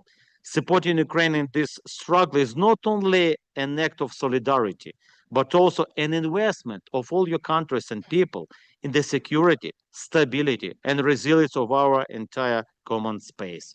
And last short comments. I very carefully listened to a presentation of our speakers. Thank you very much. It was really very, very interesting and deep. But for me, it was very interesting presentation of Stephen Everett from European Union Agency. He mentioned that. And among the tasks for 2026, I mentioned deterring Russia, okay, empowering Ukraine, okay, but I didn't find to stop the war, for example, in 2026. Please, don't think about only deterring Russia and empowering Ukraine. Think about stopping the war, because Europe, believe me, has the potential, has capacities drastically influence that process. Thank you very much. Thank you very much, dear Arthur. Now I will give the floor to Ms. Federica Onori, Special Representative on Artificial Intelligence from Italy. She will be followed by Ms. Aynur Agimbekova, Special Representative on Climate Change from Kazakhstan. Madam Onari, please, you have the floor. Thank you, Mr. Chair. Dear colleagues, first of all, let me thank you for the great interest and effort that you are all putting into the topic of artificial intelligence. I think that there was not even a speech where AI was not mentioned. And this gives the idea of the size of the phenomenon we have in front, I think. Geoeconomics, technology, and security are no longer separate domains. They are increasingly intertwined, and artificial intelligence sits at this intersection. And this is what exactly said Dr. Zinkaner from the Austrian Institute for European and Security Policy. So I think that we can see how aligned this assembly is already with experts around. AI is reshaping economic competitiveness, supply chains, labor markets, and industrial policy. Decisions taken in the technological sphere today have direct implications for national security and regional stability tomorrow. From an economic perspective, AI has become a strategic asset. Access to data, computing capacity, energy, and skilled human capital increasingly determine economic power. At the same time, dependence on a limited number of technology providers raises important questions about resilience and economic sovereignty, particularly for smaller countries. AI can amplify vulnerabilities in supply chains and critical infrastructure, but when responsibly governed, it can also strengthen resilience, support the green transition, as Ms. Cardoso mentioned in her initial remarks, and improve evidence-based policymaking. It also creates new opportunities for young people, making investment in education, skills development, and inclusive access to technology essential to ensure that the next generation can actively contribute to and benefit from this transformation. This dual nature makes governance and parliamentary oversight essential. And Mr. Chair, of course, I very much welcome your invitation to compile a list, a state-of-the-art setting scene where all OSCE region partners can have a say in this dialogue. I think this is a very good methodological suggestion.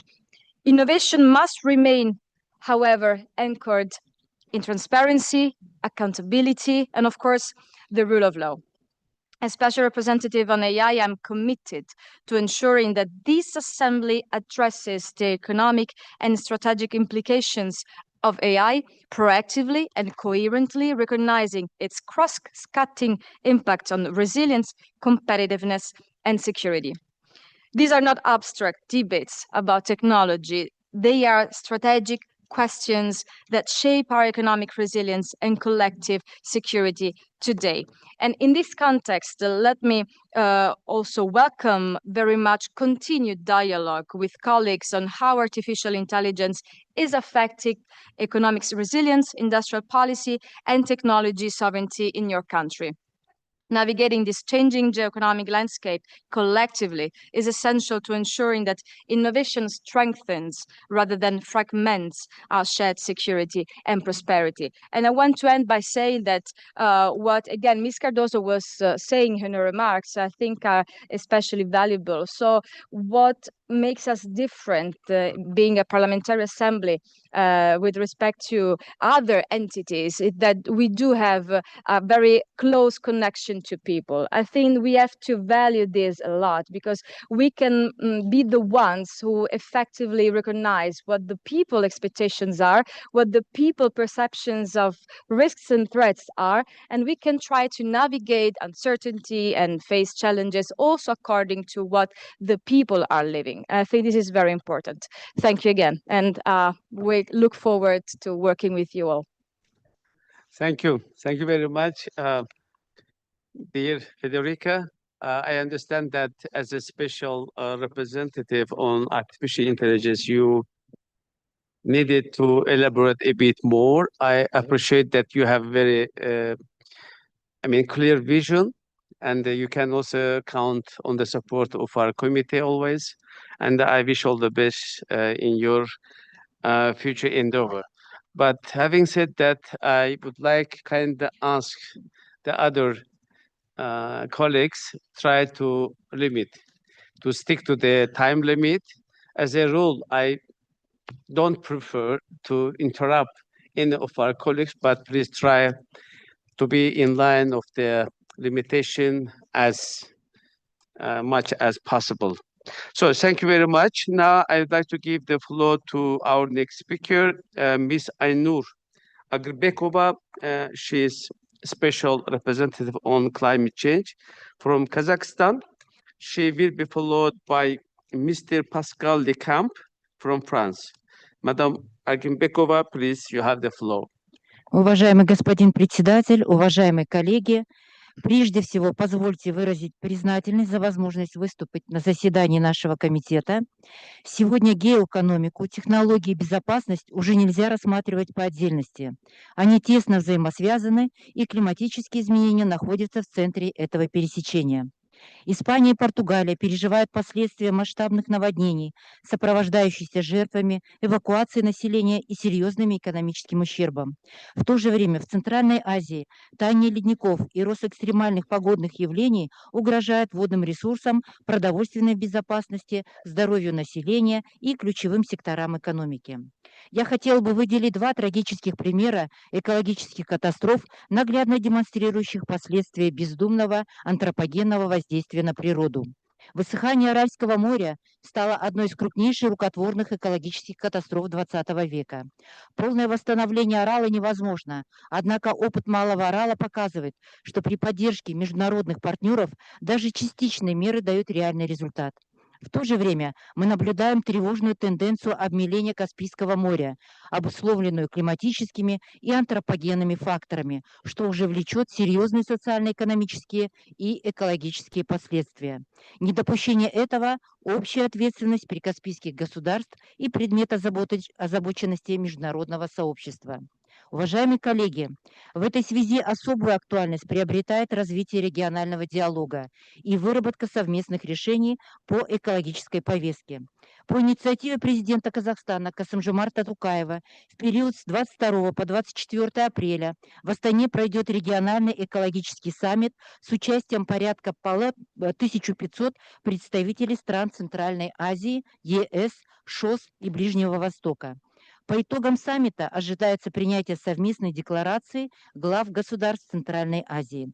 Мы приветствуем участие Парламентской ассамблеи ОБСЕ в этом важном мероприятии.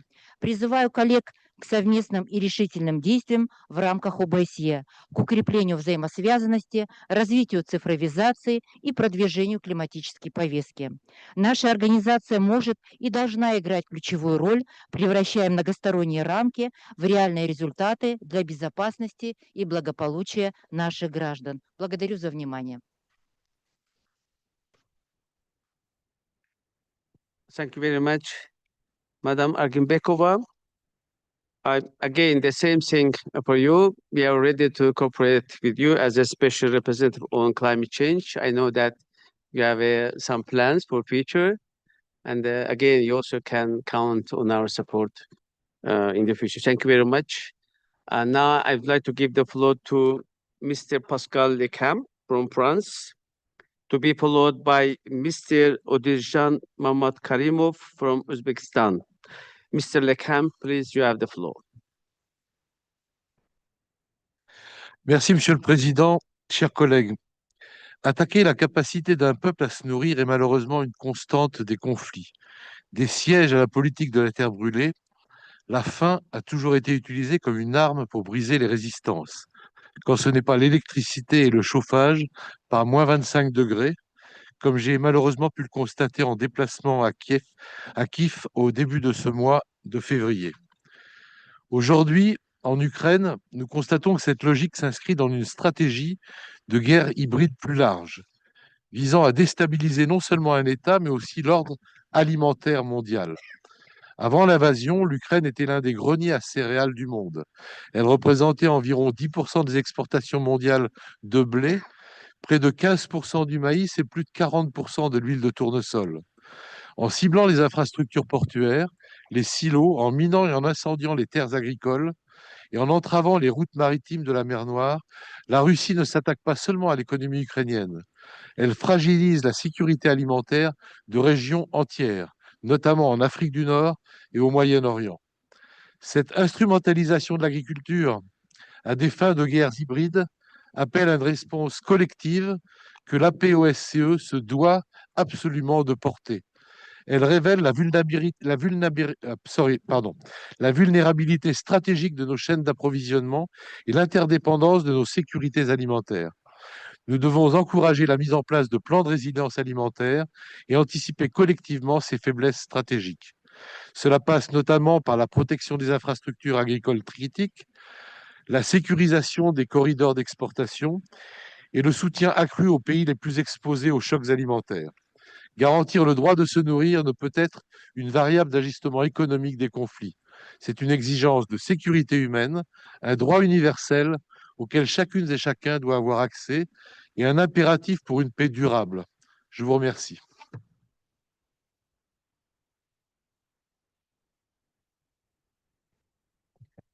Thank you, Mr. Lekamp. Now, Mr. Odiljan Mamad Karimov of Uzbekistan, you have the floor. He will be followed by Mr. Muhammad Shogulzadeh of Tajikistan. Mr. Mamad Karimov, please. Уважаемый председатель, уважаемые делегаты и член парламентской ассамблеи ОБСЕ, прежде всего позвольте выразить признательность за возможность выступить на данной площадке и предоставить приоритеты Республики Узбекистан в сфере охраны окружающей среды. В Узбекистане последовательно реализуются системные реформы, направленные на обеспечение экологической устойчивости, формирование зеленой экономики и повышение качества жизни населения. В 2025 году официально провозглашен годом охраны окружающей среды и зеленой экономики. А в 2026 году Узбекистан переходит к зеленой модели развития. Узбекистан предусматривает системное внедрение современных экологических стандартов и механизмов экологического менеджмента. В течение ближайших лет запланирована подготовка более 30 тысяч экологических менеджеров, а также создание специализированного образовательного учреждения, ориентированных на подготовку кадров для зеленой экономики. Особое место в экологической политике Узбекистана занимает аральская проблематика, является одним из наиболее серьезных экологических кризисов современности. На высшем дне Арала осуществляется масштабная работа по лесоразведению и закреплению почв, чтобы способствовать снижению пылевых и солевых бур, предотвращению деградации земель и стабилизации экологической ситуации в регионе. Узбекистан рассматривает регион Приораля как зону международного экологического сотрудничества и консолидации усилий. Последовательно развивается взаимодействие с программой развития ООН, Всемирным банком, Азиатским банком развития, Европейским банком реконструкции и развития и другими партнерами. Совместно проект направлен на восстановление экосистем, внедрение водосберегающие технологии, развитие устойчивой экономики и повышение экологической устойчивости региона. Уважаемые коллеги, учитывая трансграничный характер экологических вызовов, Узбекистан предлагает активизировать сотрудничество в рамках парламентской ассамблеи ОБСЕ по следующим направлениям. Развитие межпарламентского диалога по вопросам изменения климата и экологической безопасности, поддержка международных инициатив по реабилитации посткризисных экологических регионов, включая Приоралье, расширение обмена опытом в сфере водосбережения и устойчивого управления природными ресурсами, содействие внедрению зеленых технологий и экологических инноваций, укрепление программ экологического образования и повышение экологической культуры. Благодарю за внимание. Thank you. Thank you very much. Mr. Muhammad Karimov. Now I will give the floor to Mr. Gulzadeh of Tajikistan. He will be followed by Mr. Oleg Rumo of Belarus. Mr. Gulzadeh, please, you have the floor. Уважаемый председатель, уважаемые коллеги, позвольте выразить признательность за возможность выступить на этой авторитетной площадке. В условиях стремительных глобальных трансформаций экономики государств, участники ОБСЕ, сталкиваются с новыми вызовами, связанными с изменением климата, цифровой трансформацией, энергетической безопасности и необходимостью перехода к устойчивым моделям развития. Республика Таджикистан убеждена, что эффективный ответ на эти вызовы возможен исключительно посредством расширения многостороннего сотрудничества, обмена знаниями и технологиями и укрепления международного партнерства. Особое значение мы придаем национальному управлению водными ресурсами и экологической повестке. Республика Таджикистан на протяжении многих лет выступает инициатором международных водных и климатических инициатив, направленных на продвижение устойчивого использования природных ресурсов и укрепление экологического сотрудничества.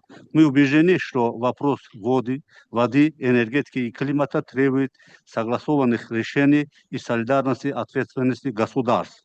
Уважаемые коллеги, ускоренное внедрение цифровых решений и ответственность использования искусственного интеллекта могут существенно способствовать достижению целей устойчивого развития. В этой связи выражаем признательность государств-членов за поддержку предложений Таджикистана о принятии резолюции относительно роли искусственного интеллекта в создании новых возможностей для устойчивого развития Центральной Азии. Убеждены, что документы, принятые Генассамблеей 25 июля 2025 года, станет важным инструментом обеспечения безопасного и справедливого применения технологий искусственного интеллекта в регионе. В этом контексте считаем целесообразным создание в Душанбе регионального центра искусственного интеллекта, который мог бы содействовать реализации совместных инициатив стран Центральной Азии. Вместе с тем отмечаем, что развитие цифровой технологии сопровождается новыми рисками, включая киберпреступность, что требует укрепления международного сотрудничества в области кибербезопасности как важного элемента коллективной безопасности.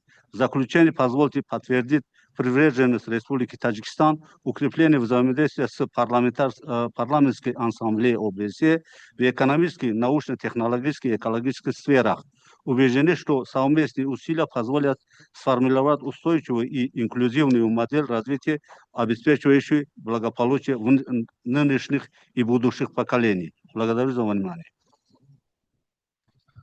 Thank you very much, Mr. Gulzadeh. Now I would like to give the floor to Mr. Oleg Krumo from Belarus.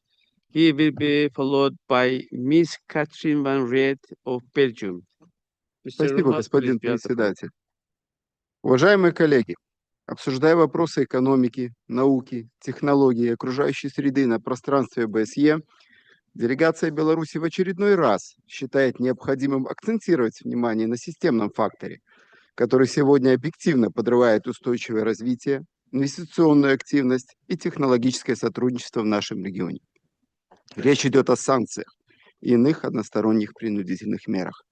Как уже отмечалось в наших предыдущих заявлениях на площадке комитета, Беларусь последовательно исходит из того, что подобные меры противоречат международному праву и уставу ООН. Вместо профессионального диалога по вопросам устойчивого развития мы наблюдаем попытки увязать экономическую проблематику с санкционной политикой и геополитической конфронтацией. Для Беларуси последствия односторонних ограничений носят конкретный и прикладной характер. Ограничивается доступ к инвестициям и технологиям, затрудняется реализация трансграничных проектов. Все это объективно ослабляет коллективную устойчивость нашего региона перед лицом транснациональных вызовов. Вместе с тем, западные санкции не достигли декларируемых целей. Белорусская экономика сохраняет устойчивость и развивается. Мы убеждены, что восстановление конструктивной работы в сфере экономики невозможно без отказа от практики дискриминации и двойных стандартов. Экономическая и экологическая безопасность не может строиться по принципу «безопасность одних за счет других». Беларусь выступает за возвращение к профессиональному, ориентированному на результат диалогу по вопросам устойчивого развития. Мы готовы делиться национальным опытом и участвовать в совместных инициативах. Только через диалог, а не через давление мы сможем обеспечить устойчивое и предсказуемое будущее для наших стран и наших народов. Спасибо. Thank you. Now, Ms. Catherine Van Riet, you have the floor. She will be followed by Mr. Ruban Karapeyovsky of North Macedonia. Please, Madam Riet, you have the floor. Thank you, Mr. President. Dear colleagues, economic and environmental security are no longer parallel debates. They are one and the same. In a world of geo-economic rivalry, technological disruption and weaponized interdependence, our prosperity has become a matter of security. Across Europe, leaders have recognized this security. The Belgian Prime Minister therefore organized an informal summit in Aldenbiesen in Belgium And the call at the summit was clear: one Europe, one market. The European Council committed to complete a single market in energy, telecom, and capital, which is a very good thing. Because the pressure is real, China's subsidized overcapacity distorts our markets. The so-called Greenland moment, when President Donald Trump openly questioned territorial stability, reminded us that economic dependency can quickly become a geopolitical vulnerability. And for the OSCE area, the lesson is clear. We need a coordinated response to economic, environmental security challenges. First, we have to strengthen resilient supply chains in strategic sectors: energy, clean technologies, AI, and critical raw materials. Second, complete and connect our energy systems. High energy costs undermine both climate ambition and industrial competitiveness. Decarbonization and competitiveness must go hand in hand. Third, invest in technology with security in mind. AI, digital infrastructure, and payment systems are not neutral tools. They shape power balances. And fourth, last but not least, reduce regulatory fragmentation. Our entrepreneurs must invest in innovation and not drown in administrative burdens. The OSCE is uniquely placed to bridge economic, environmental, and security dimensions. And let us use this platform to promote transparency, fair competition, and sustainable growth. Dear colleagues, let me make myself clear. Security today is not only about borders, it's about supply chains, energy grids, data flows, and industrial capacity. If we want to safeguard our democratic model, we must also safeguard the economic foundations that sustain it. Thank you. Thank you very much, Madam Riet. Now, Mr. Roman Karapevsky, you have the floor. He will be followed by Mr. Christos Senekis of Cyprus. Thank you, Mr. Chair. Dear colleagues, ladies and gentlemen, I have a rare opportunity as an alternate member of our delegation and also the honor to take the floor in this special debate. We meet at a time when the lines between economics, technology, and security have not merely blurred, they have fused. Trade policies shape strategic balances. Supply chains determine resilience. Algorithms influence democratic discourse. Semiconductors, rare earths, energy grids, and digital infrastructure are no longer just economic assets. They are pillars of national and regional security. Geoeconomics has become a central instrument of statecraft. Economic interdependencies, once viewed primarily as a guarantor of peace, is now also a vector of vulnerability. Strategic dependencies, whether in energy, critical minerals, food supply, or advanced technologies, can be weaponized. As parliamentarians, we must therefore promote policies that strengthen resilience without undermining the principles of open markets, transparency, and international cooperation that underpin the OSCE region. Technology sits at the heart of this transformation. Artificial intelligence, quantum computing, biotechnology, and cyber capabilities are redefining both economic competitiveness and military power. Control over data flows, digital standards, and technological ecosystems increasingly determines global influence. Yet technological fragmentation risks dividing our region into incompatible systems, weakening cooperation and innovation.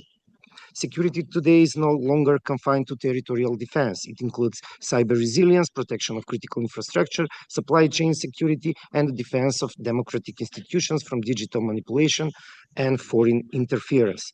It is very important that the human dimension, a core pillar of the OSCE, must remain central. Technological progress must strengthen, not erode, human rights, privacy, and democratic accountability. Dear colleagues, decision on sanctions, export controls, digital surveillance, and industrial policy, future regulation on artificial intelligence carry profound consequences for our economies and societies. They must be grounded in law, transparency, and respect for fundamental freedoms. The strength of the OSCE has always been its comprehensive approach to security, political, military, economic, and environmental, and human dimensions working together. In this area of geoeconomic competition, that comprehensive vision is more relevant than ever. Let us ensure that economic tools do not become instruments of division, that technology remains a force for human development, and that security policies reinforce rather than undermine the values we are committed to uphold. Thank you for your attention. Thank you. Now, this next speaker is Mr. Christos Senekis from Cyprus. He will be followed by Ms. Sevinç Fatalieva of Azerbaijan. Mr. Senekis, please, you have the floor. Thank you, Mr. Chair. Dear colleagues, in an era of great power competition, geoeconomics and technology have become primary arenas of strategic rivalry. Economic relations and technological advances are no longer separated from political and security considerations. Trade routes, energy corridors, supply chains, data flows, and technology standards now shape both power and vulnerability. This reality affects not only major powers, but smaller states as well. Security today is no longer defined solely by borders. It's also defined by dependencies, and dependencies can be weaponized. So our response must be stronger, principles-based cooperation that enhances stability, resilience, and mutual trust. For Cyprus, a small open economy at crossroads of Europe, the Middle East, and North Africa, these challenges are immediate. We depend on secure maritime routes, trusted partnerships, and resilient energy and digital systems. At the same time, like many participating states, we face cyber threats, illicit financial flows, and manipulation of information through digital platforms. So how should we respond? First, predictability must be restored through stable and credible frameworks for economic cooperation. Today, many states feel compelled to balance their relations among different power centers, engaging selectively according to short-term interests. While this may appear pragmatic, it increases uncertainty, weakens the coherence of rules, and creates new vulnerabilities. Second, diversification is essential. Excessive reliance on a single supplier, route, or technology ecosystem creates strategic risk. Diversification must therefore be pursued responsibly, guided by clear principles, trusted partnerships, and shared commitment to resilience.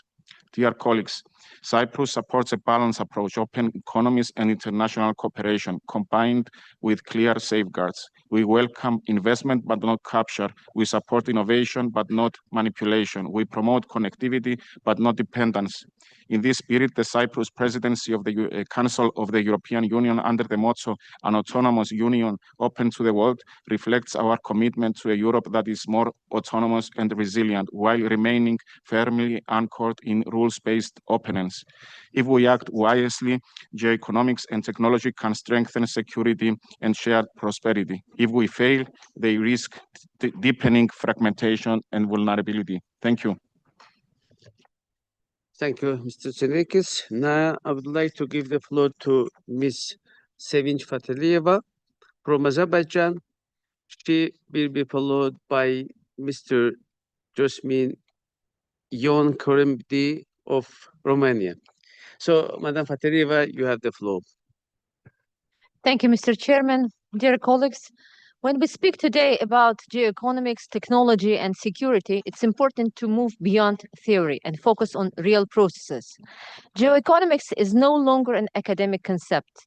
It's about concrete routes, concrete investments, and concrete decisions that either strengthen regional resilience or turn regions into zones of risk. For Azerbaijan, this is daily practice. Located at the crossroads of key Eurasian corridors, we choose connectivity over confrontation. The development of the Middle Corridor is already reshaping trade between Asia and Europe, reducing dependence on vulnerable routes and strengthening global supply chains. Azerbaijan today serves as a multimodal bridge linking China, Central Asia, Caspian region, and South Caucasus in European markets. In this context, the TREE project is strategically important. It's not just another corridor. It's a practical response to over-concentration of transit routes. By integrating rail, road, energy, and digital infrastructure, together with modernized customs and digital border management, TREE project diversifies access to markets, shortens delivery times, and strengthens economic resilience. Strategically, it moves the region from fragmented routes toward a more balanced and inclusive connectivity architecture. These are not infrastructure projects for their own sake. They are elements of a security system. We view transport, energy, and digital solution as a tools of stabilization. The greater the interdependence, the less space is there for escalation. It's preciously in this context that the opening of communication between Azerbaijan and Armenia should be understood. This is not about symbolic gestures. It's about a fundamental transformation of the South Caucasus, moving from isolated economies toward a shared space of trade and transit. This is a direct investment in a long-term peace. Azerbaijan contributes to Europe's energy security while developing digital and transport infrastructure responsibly and transparently. Today, we build security through diversified partnership and respect for sovereignty. We do not export instability, we create connectivity. Ladies and gentlemen, a changing world demands decisions, not declarations. Geoeconomics must serve development, technology must strengthen resilience, and security must deliver peace. Thank you very much. Thank you, Ms. Fatalieva. And now our next speaker is Mr. Cosmin Corendi of Romania. He will be followed by Ms. Skadrite Abrama of Latvia. So, Mr. Corendi, you have the floor.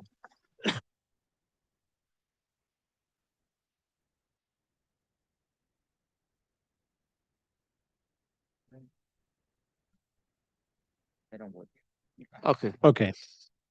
Thank you, Mr. Chair.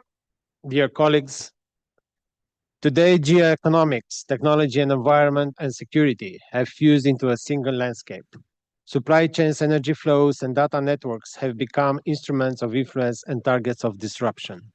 This reality demands a clear choice: resilience over dependencies, innovations over vulnerabilities, and the rule of law over the use of force. We must protect the openness of our economies while reducing these critical dependencies. That means diversified energy and transport corridors, secure access to strategic raw materials, and strong safeguards for critical infrastructure, because today economics means good security and security means a strong economy. In regards to technology, the race is not only about performance, but also about trust. Therefore, secure digital infrastructures, reliable standards, and responsible innovations are the main issues that must be tackled. Within the OSCE space, this should translate into practical cooperation, such as joint exercises, common approaches on cyber incidents response, and stronger defense against disinformation and sabotage. Speaking about common approaches, I would like to mention that in February 2026, Romania engaged in a regional coordination with Ukraine and the Republic of Moldova in the Odessa Triangle format, mainly to defend Helsinki principles that require practical cooperation among those most exposed to the consequences of aggression and destabilization. We continue to support efforts within the OSCE framework for a just and lasting peace, grounded in international law and the principles we are all committed to respect and uphold. Dear colleagues, our task is to defend open economies by hardening them, advance innovation and research by securing them, and protect the environment by investing in protection and resilience. Thank you. Thank you very much, Mr. Corendi, for your intervention and also for sticking time.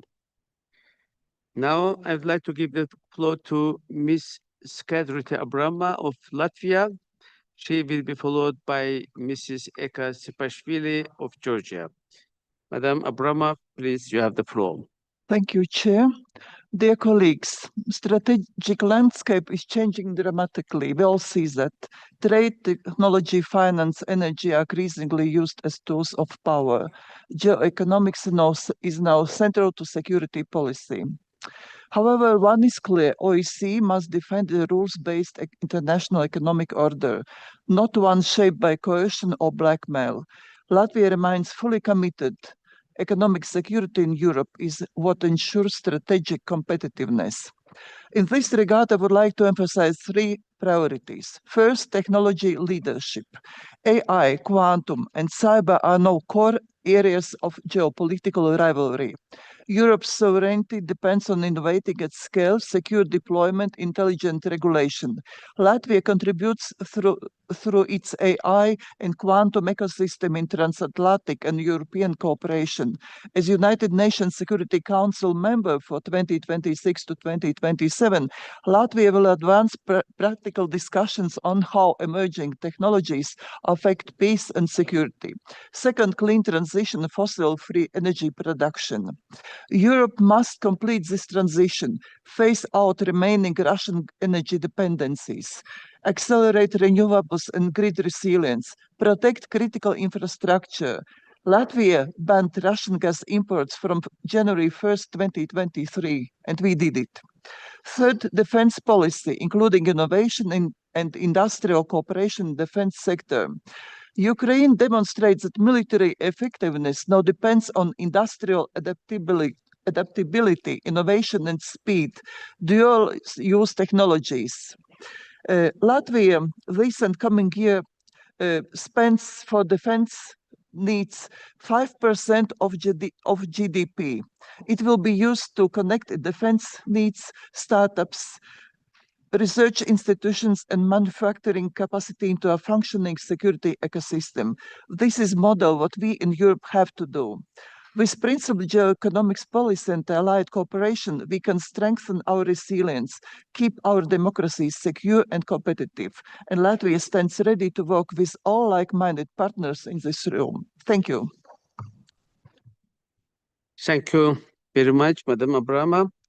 Now, I would like to give the floor to Mrs. Eka Sepashvili, and our next speaker after her will be Mr. Marco Cheese from Switzerland. Madam Sepashvili, please, you have the floor.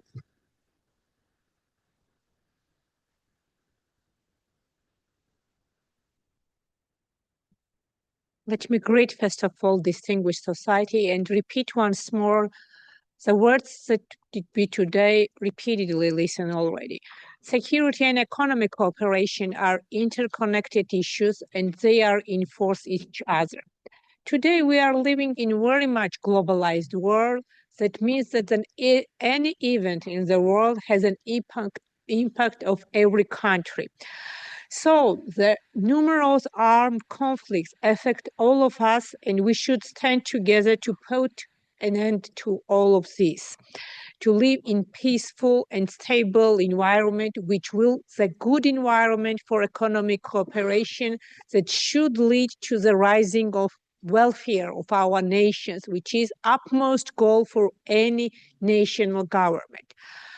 So, through the principled stance, Georgia managed to safeguard national interests, preserve stability, and maintain peace. And let me remind you, distinguished societies, that currently 20% of Georgia's territories is occupied by Russian Federation. So in such circumstances, we managed to maintain peace and develop good economic cooperation and good economic growth within the country. We are implementing pragmatic foreign policy, which is based on national interest. And we are trying to implement a middle corridor, which is not only in Georgia's interest, but interest in whole planet's interest. I mean, first of all, European countries, Central Asian countries, Eastern countries, and Caucasus countries, of course. Georgia is linking continents and serves as a key transport and connectivity hub for 7 landlocked countries from the Caucasus, Caspian Sea, and Central Asia region. Such projects as a Black Sea submarine, electronic transmission cable, digital cable, and a clear port is serving as a transit and connectivity of these regions and serves as a good basis for preserve the peace and to maintain the peace. In this regard, I can tell that numerous forecasts and existing study demonstrate that and confirm that route and path that we choose, in the country, is the right way, and that it is translated into good and fair economic growth and rule of law and strengthened democratic institutions. So all of this together is leading to the countries that serve peace, stability, security, and welfare of the nation. Thank you. Thank you, Madam Sivashvili. Now I'd like to give the floor to Mr. Marco Kiza of Switzerland. He will be followed by Ms. Maria Karapetyan of Armenia. Mr. Kiza, please, you have the floor. Signor Presidente, signore e signori, in un momento in cui gli equilibri geopolitici si stanno ridefinendo e i progressi tecnologici accelerando, la nostra organizzazione è chiamata ad agire con lucidità e senso di responsabilità. La Presidenza svizzera dell'OSCE ha posto tra le sue priorità per il 2026 l'anticipazione delle tecnologie per un futuro sicuro e umano. Mi fa quindi piacere che oggi abbiamo l'opportunità di discutere di questo tema in seno all'Assemblea parlamentare. Le nuove tecnologie stanno trasformando e ridefinendo il nostro futuro, così come quello della sicurezza e della cooperazione del mondo. Spetta ora a noi ripensare il modo in cui affrontiamo questi cambiamenti. Per la Svizzera adottare un approccio proattivo nel confrontarsi con queste tecnologie rappresenta la strada da seguire. La tecnologia e la scienza devono inoltre essere messe a servizio della pace. La diplomazia scientifica offre una reale opportunità per concepire e attuare soluzioni concrete alle sfide transnazionali. Ciò avviene già ad esempio nei settori dell'acqua e dell'energia. È importante che la diplomazia scientifica venga pienamente mobilitata nel campo della sicurezza digitale. In questo contesto desidero richiamare la vostra attenzione, cari colleghi, sulle date del 7 e 8 maggio del 2026, quando si terrà a Ginevra la conferenza della presidenza svizzera dell'OSCE sul tema anticipare le tecnologie per un futuro sicuro e umano. Questo incontro consentirà agli esperti di confrontarsi sulle tecnologie emergenti, dall'intelligenza artificiale al calcolo quantistico, e di riflettere insieme sul loro impatto sulla sicurezza e sulla cooperazione in Europa. Permetterà inoltre di discutere il potenziale di queste tecnologie per la promozione della pace, in particolare nella prevenzione dei conflitti e della costruzione della fiducia. Cari colleghi, le nuove tecnologie non sono intrinsecamente né buone né cattive. Aprono nuove possibilità, ma creano anche sfide. È il modo in cui ne orientiamo lo sviluppo a determinarne l'impatto. In qualità di parlamentari è nostro dovere condurre queste riflessioni con responsabilità e spirito collettivo e garantire che l'essere umano resti al centro delle nostre decisioni. Su questo punto, nonostante le nostre pecche, direi che rimaniamo certamente migliori di qualsiasi tecnologia digitale. Vi ringrazio per l'attenzione.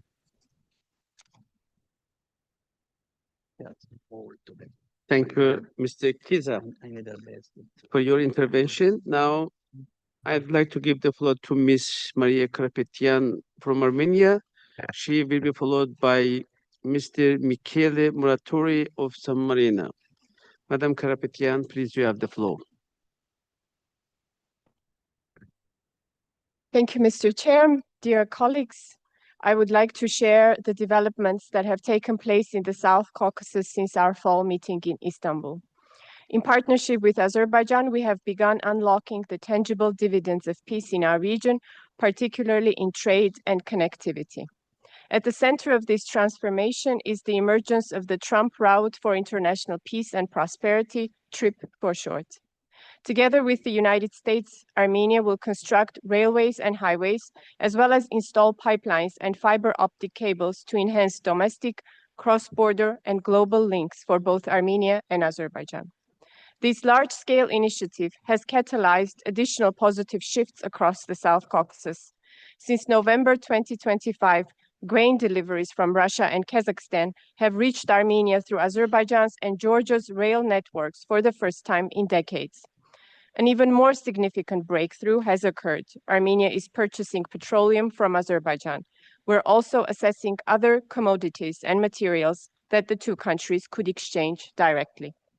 Besides direct trade, our region is scaling up its role as a transit hub. Azerbaijan is strengthening its role as a gateway for the Middle Corridor, and Armenia is joining in as well, anchoring ourselves into the Eurasian logistics, connecting Central Asia with the South Caucasus, the Black Sea, Turkey, and onwards to Europe. Together with Georgia and Azerbaijan, we must harmonize transit procedures according to unified standards in order to minimize delays and lower transportation costs across land routes and seaports, transforming the South Caucasus into a genuinely multimodal logistics hub.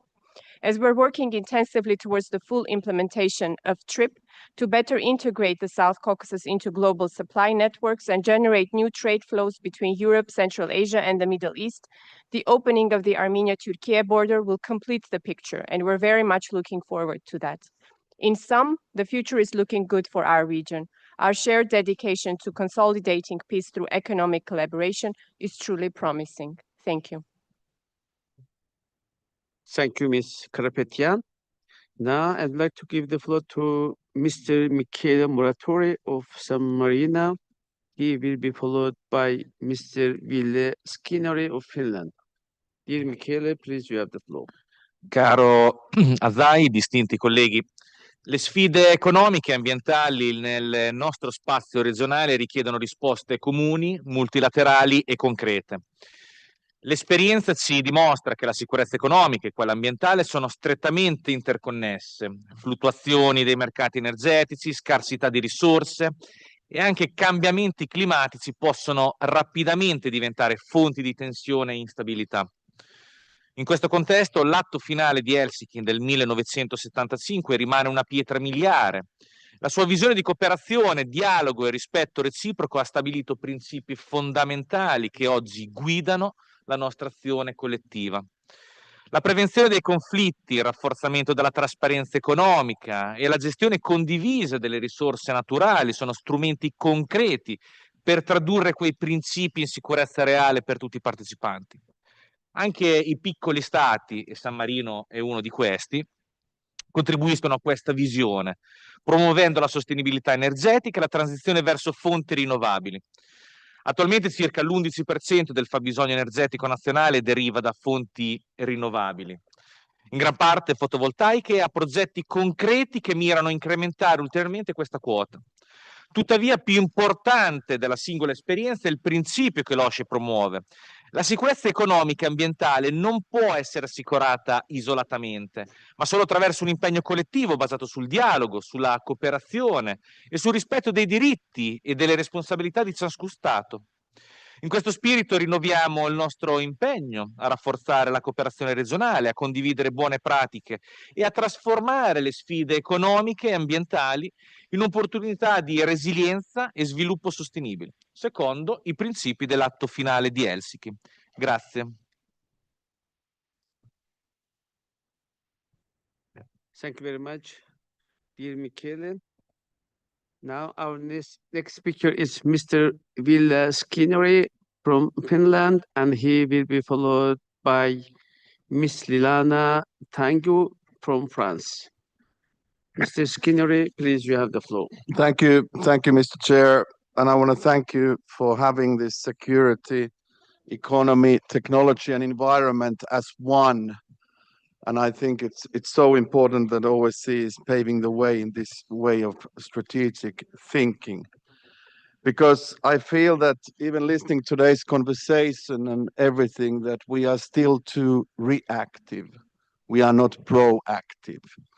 And even if I look at the collaboration between the small and middle-sized countries like Finland, we could and we should do far more. In other words, we talk a lot, but we don't see that much actions. And this goes to European Union, the single market. We have been talking 25 years about the capital markets and so forth, but what have we really achieved? Not much. So in other words, Mr. Chair, we need to out-cooperate to out-compete, which means that we need to cooperate in a strategic level to compete globally as small and middle-sized countries. And unfortunately, even the current Finnish government is not actually updating our national security and foreign relations white paper, including the importance of technology, economic, environment as a package with security. So in other words, our national governments are not doing this. But here in the OSCE, luckily, we are talking about this.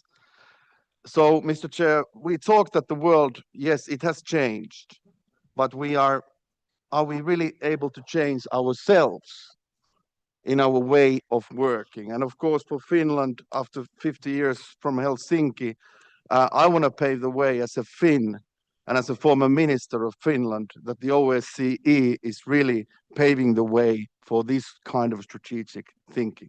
Thank you so much. Thank you very much, dear Mr. Skinner, for your intervention. Now, I'd like to give the floor to Ms. Lilana Tanguy from France. She will be followed by Mr. Nodir Jumayev of Uzbekistan. Madam Tanguy, please, you have the floor.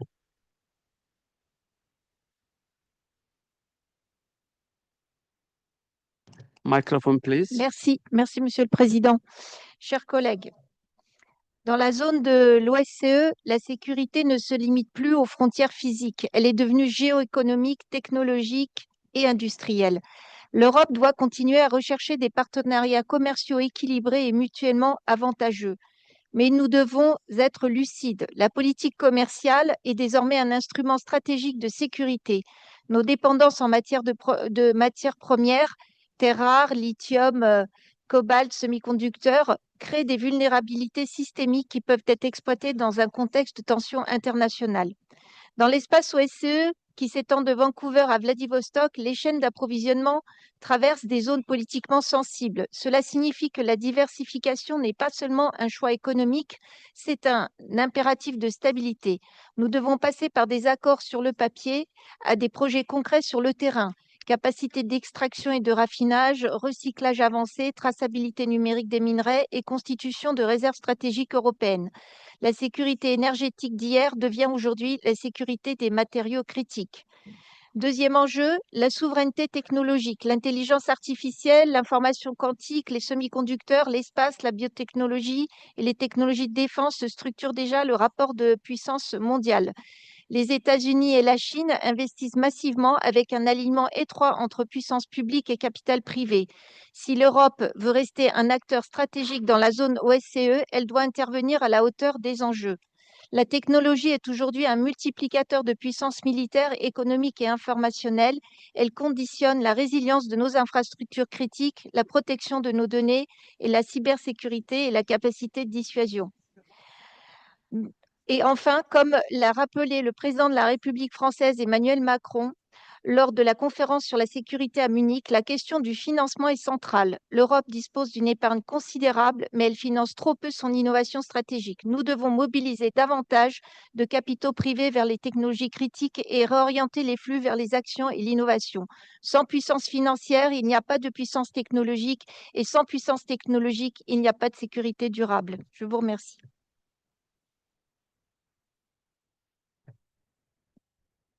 Thank you very much, Madam Tanguy, for your intervention. Now, I would like to announce our next speaker, Mr. Nadir Jumayev of Uzbekistan. He will be followed by Mr. Turagan Jaliev of Azerbaijan. Уважаемый председатель, уважаемые делегаты и члены Парламентской ассамблеи ОБСЕ. В 2025 году Узбекистан продолжил реализацию масштабных реформ, направленных на укрепление экономической устойчивости и усиление международных связей. В 2025 году ВВП впервые превысил 145 миллиардов долларов США, отражая устойчивый экономический рост. Экспорт вырос на 23%, достигнув отметки 34 миллиардов долларов, а золотовалютный резерв впервые превысили 60 миллиардов долларов США. Объем иностранных инвестиций составил 43 миллиардов, что составляет около 32% от ВВП. В 2025 году значительное внимание уделено развитию инфраструктуры и улучшению качества жизни граждан. Объем производства электроэнергии вырос до 85 миллиардов киловатт-часов, уровень безработицы снизился до 5%, а численность граждан, выведенных из бедности, существенно увеличилась. Мы видим, что устойчивый экономический рост, развитие науки и внедрение технологических инноваций происходит не в изоляции, а во взаимодействии с международными партнерами. Сегодня регион ОБСЕ – пространство, где возможно расширение практических механизмов сотрудничества во всех этих областях. В целях укрепления сотрудничества между странами и участницами ОБСЕ мы предлагаем парламентский формат обмена опытом по технологиям и цифровой трансформации, включая совместные рабочие группы по развитию цифровой экономики, искусственного интеллекта, кибербезопасности и электронного управления. Совместные инициативы в области устойчивого развития и зеленой энергетики, способствующие обмену передовыми технологиями и содействию привлечению инвестиций в инновационные экологические проекты. Сеть сотрудничества университетов и научных центров стран ОБСЕ, в рамках которой будет осуществляться обмен студентами, учеными и совместная реализация прикладных исследований. Регулярные межпарламентские форумы направлены на выработку совместных рекомендаций по экономической политике, инновациям и развитию человеческого капитала. Программы поддержки молодых ученых и предпринимателей, включающие стипендии, гранты и мобильные обмены в научной и технологических сферах. Благодарю за внимание. Thank you very much. Now, I would like to give the floor to Mr. Tragenjeriev from Azerbaijan. He will be followed by Honorable David Wells of Canada. Mr. Genjeriev, please, you have the floor. Thank you, Mr. Chairperson. Cher Monsieur le Président, chers collègues distingués, Excellences, façonner l'ordre stratégique dans la région de l'OSCE, y compris de l'Eurasie à travers le corridor médian, ne relève pas uniquement des infrastructures. Il s'agit des principes fondamentaux sur lesquels l'Organisation pour la sécurité et la coopération en Europe a été fondée. La sécurité, la coopération, l'égalité souveraine et la paix indivisible. Le Caucase du Sud se trouve à un moment historique décisif. Pendant des décennies, notre région a été associée aux conflits, à l'instabilité et aux rivalités géopolitiques. Aujourd'hui, nous avons l'opportunité de la transformer en un espace de connectivité, de dialogue et de développement durable. À la suite du sommet historique de Washington, l'Azerbaïdjan a pris des mesures concrètes pour consolider une paix et une sécurité durable. Ces mesures ne sont pas rhétoriques, elles sont pratiques et mesurables. Les restrictions de transit concernant les cargaisons destinées à l'Arménie ont été levées. Des produits pétroliers sont fournis de l'Azerbaïdjan vers l'Arménie. L'Arménie, à son tour, a autorisé les exportations vers des pays tiers via les territoires azerbaïdjanais. Des rencontres entre centres de réflexion et communautés d'experts ont eu lieu. Il s'agit des mesures significatives de renforcement de la confiance qui contribuent à un niveau de stabilité inédite au cours des dernières décennies. Chers collègues, la politique stratégique de l'Azerbaïdjan est claire. Notre région ne doit pas devenir un théâtre de compétition géopolitique. Elle doit devenir un pont entre l'Europe et l'Asie, entre le Nord et le Sud, entre différents systèmes politiques et économiques. Chers collègues, la paix ne se réalise pas de simples déclarations.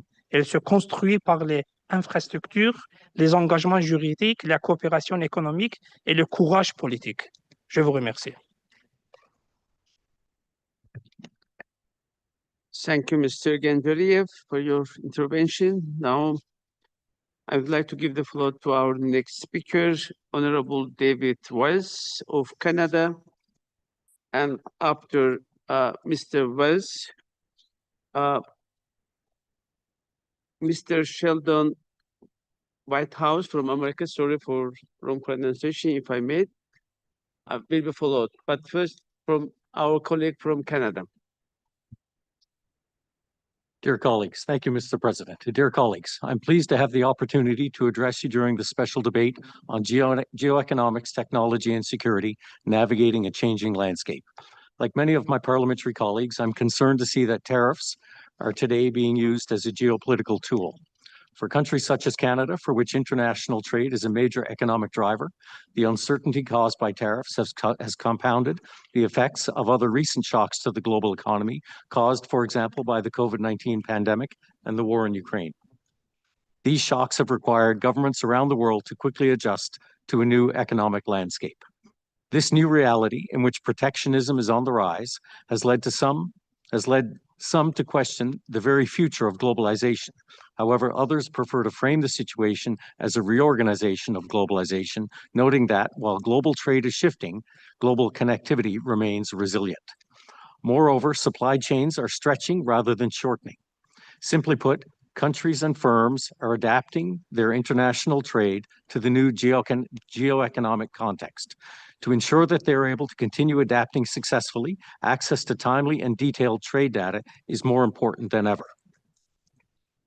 While some global trade data can be accessed through databases such as the UN Comtrade, a UN-based system, researchers argue that discrepancies in the ways that countries report bilateral trade make it different for governments and firms to get a complete picture. In today's competitive environment, in which rivalries are deepening and multilateralism appears to be on the wane, access to reliable trade data and statistics is of prime importance. Without such data, it's challenging for policymakers, for buyers, and for sellers to adopt effective policies and geoeconomic strategies. We must therefore ensure that publicly available detailed trade data are and remain fit for purpose and widely available in the global trade environment. Thank you, colleagues.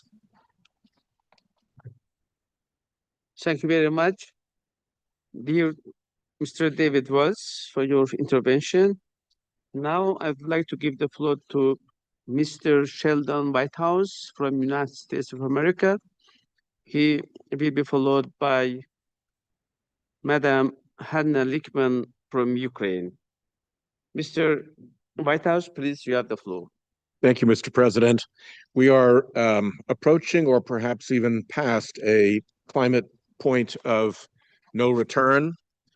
The fossil fuel machinery of influence and political manipulation has been quite effective, largely because these are future threats.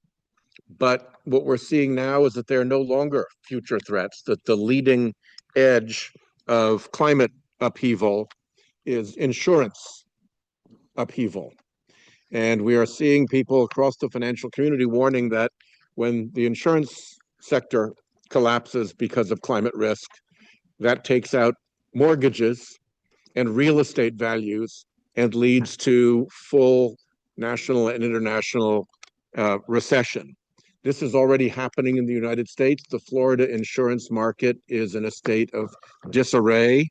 Our Fed chair has warned that in a decade, entire regions of the United States will no longer have access to mortgages for real estate.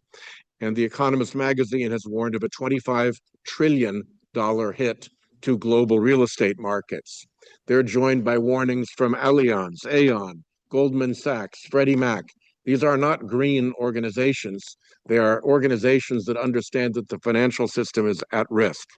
The Potsdam Institute has pointed out that there's no path to climate safety remaining if we don't put a price on carbon emissions. The pollute for free business model is now lethal to any prospect of climate safety. So the most likely and reliable means of accomplishing an international price on carbon is the EU's CBAM. We need to defend it like the last lifeboat.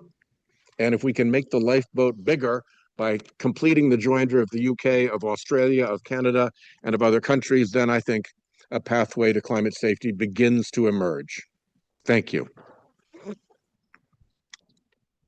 Thank you very much, Mr. Whitehouse, for your intervention. Now I would like to give the floor to Ms. Hanna Lickman of Ukraine. She will be followed by Ms. Halina Vasychenko of Ukraine. So, Dear Madam colleagues, Lickman, please. thank you. The Ukraine delegation, thank you for the opportunity to inform you about the continuing and dangerous escalation of the armed aggression by the Russian Federation. The massive missile strikes during the winter 2026 inflicted consequences not only Ukraine's largest city, Kyiv, Kharkiv, Dnipro, Odessa, and Lviv, but also a dozen of small towns and villages that endure shelling on the daily basis. Targeted attack on energy facilities and critical infrastructure amid freezing temperature demonstrated a deliberate intent to cause maximum suffering to the civilian population, leaving people without electricity, heating, and water during the winter period. The aggression against Ukraine constitutes a direct challenge not only the Ukrainian people, but the entire system of Ukrainian and global security. It undermines the principles of the state sovereignty and territorial integrity, erodes collective security mechanism, and creates a dangerous precedent of impunity for war crimes. The consequences of these actions are felt this year and energy, economic, and food security across many countries. During the winter period, missile strikes on energy facilities have a particular critical effect. In Ukraine, disruption to the electricity and heating supply creates serious risks to public health, increase likelihood of infrastructure failures, and impose additional financial burdens on the local communities forced to rely on backup power sources. Businesses are compelled to operate on generators, significantly increasing productions and storage costs. Ultimately, these rising expenses affect not only Ukrainian customers, but also spread along the entire supply chains, influencing international markets. Particular attention must be also paid to environmental crimes. The destructions of industrial and energy facilities, as well as the extensive use of munition, results in contaminations on air, soil, water with toxic substances and heavy metals. These consequences will be long-term in nature and will require years of remediation and recovery. Ukraine firmly condemns the actions of the aggressors as war crimes and act of state terrorism and calls on democratic worlds to maximize and consolidation of efforts. A coordinated and effective response is required, employing political, economical, legal, and secure instruments to put an end to the aggression and restore international law and order. Thank you for your attention. Thank you very much. I would like to give the floor to our last but not least speaker, Ms. Halina Vasilchenko of Ukraine. Madam Vasilchenko, please, you have the floor. Thank you so much. Dear esteemed colleagues, Ukraine's delegation has arrived at this session from the country that faces the most brutal winter since the beginning of invasion. Millions of people are left without electricity and heating in their houses and apartments across the country, while the weather outside is reaching as low as 23-25 degrees Celsius. The weather forecast in Venice says that it might reach around 5 degrees outside tomorrow, which is the temperature inside many homes in Ukraine nowadays. This is a humanitarian emergency by design, and as a result of deliberate and repeated Russian attacks on civilian lives, a direct breach of international law, including the Geneva Conventions and Rome Statute. It is an open genocide of Ukrainians. The Russian Federation used the coldest winter in decades to bring Ukraine to humanitarian catastrophe. On some days, millions of people were left without electric power and heating. Russian armed forces specially intensified their attacks during the coldest nights. These strikes are designed to leave civilians freezing in their homes. It's been 4 years of the open genocide of Ukrainians, when the whole world is watching innocent civilians being tortured, killed, and now frozen to death. With these actions, Russia is not just violating numerous international treaties and provisions, but the very basic norms of human morality. The Russian Federation must be held accountable for the crimes it is committing in Ukraine, and international tribunal must be conducted. Thank you so much. Thank you very much. Thank you, dear colleagues. By that, the list of speakers under this agenda is concluded. And I would like to thank you, all of you, for your great contribution and also cooperation to our debate, with our debates. I think it was one of the interesting debates that we held since Istanbul session. But before concluding, I'd like to give the floor to our speakers if they would like to make some comment, whatever has been said by our colleagues. If it is the case, I'd like to start from Ambassador Yusupov. We unfortunately have very few times left, but in fact, time is over. But I would like to ask our interpreters if they could stay for another 5 minutes to conclude our today's session. Mr. Ambassador, please, you have the floor. Thank you very much. I know that we run out of the time, just to be very brief.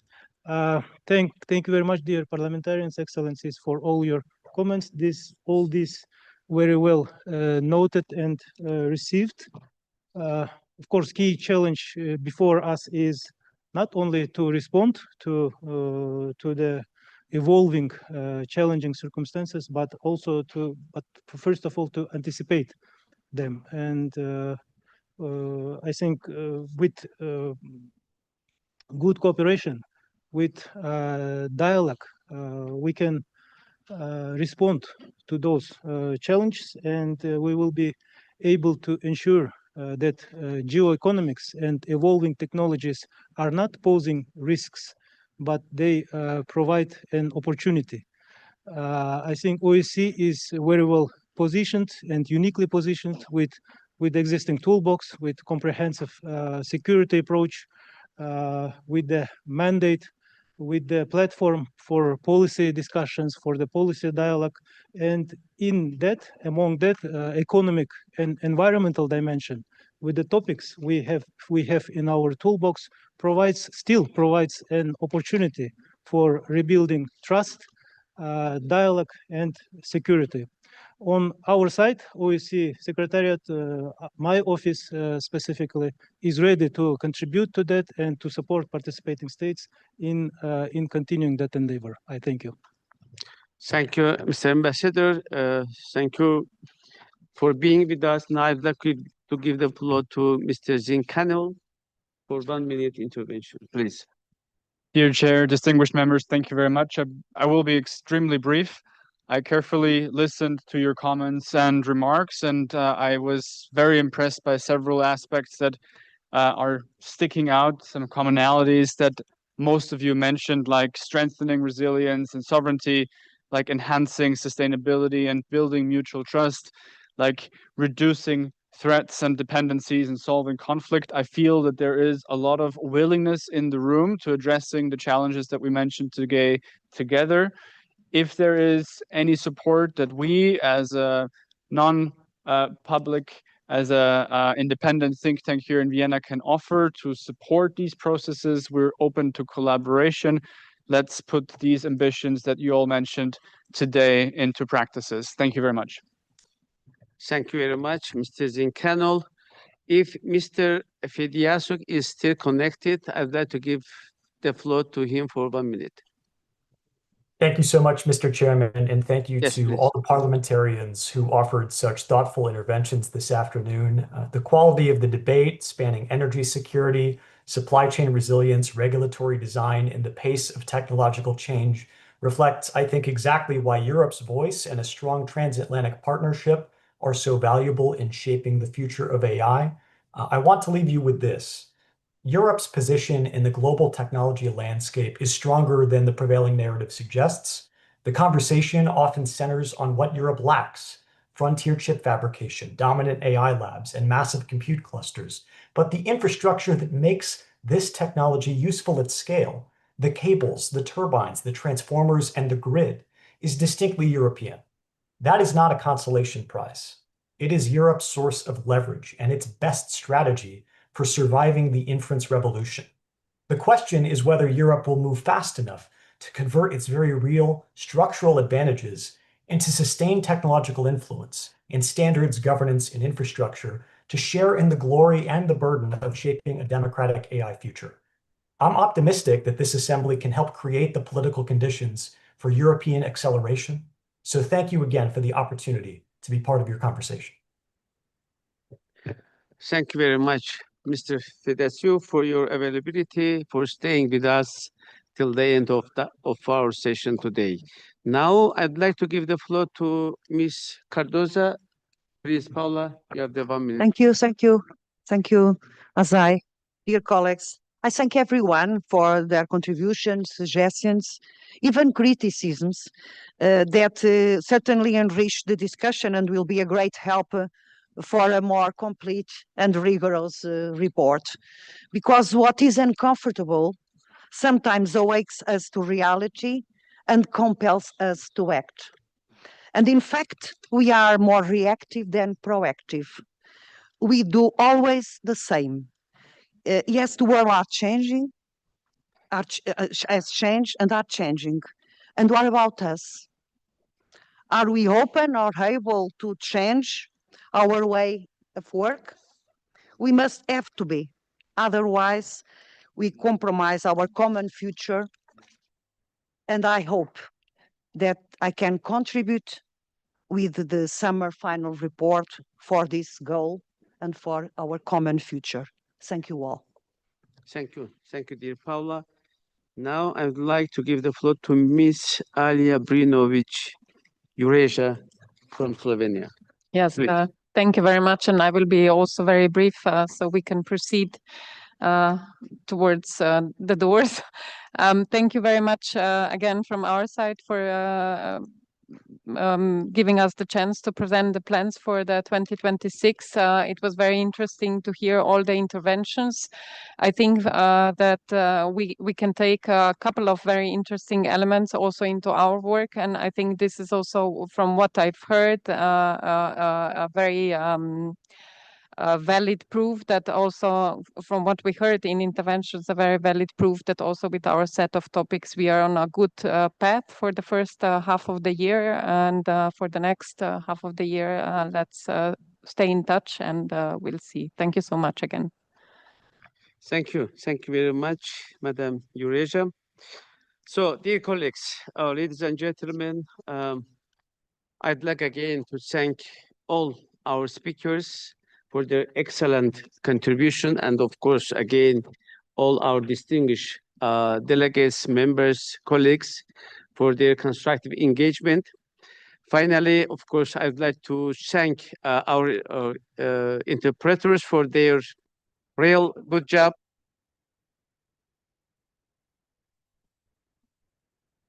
And of course, big thanks go to our International Secretariat, Mr. Marco Bonabella, Daria, Felix, and others who really contributed a lot. I know that it was not easy task to engage, to invite such a distinguished and a very knowledgeable experts from different corners, from different institutions, but I do appreciate that our colleagues really managed to do so. So Marco, thank you very much. And dear colleagues, I really appreciate. By that, I declare the meeting closed. Thank you. See you tomorrow.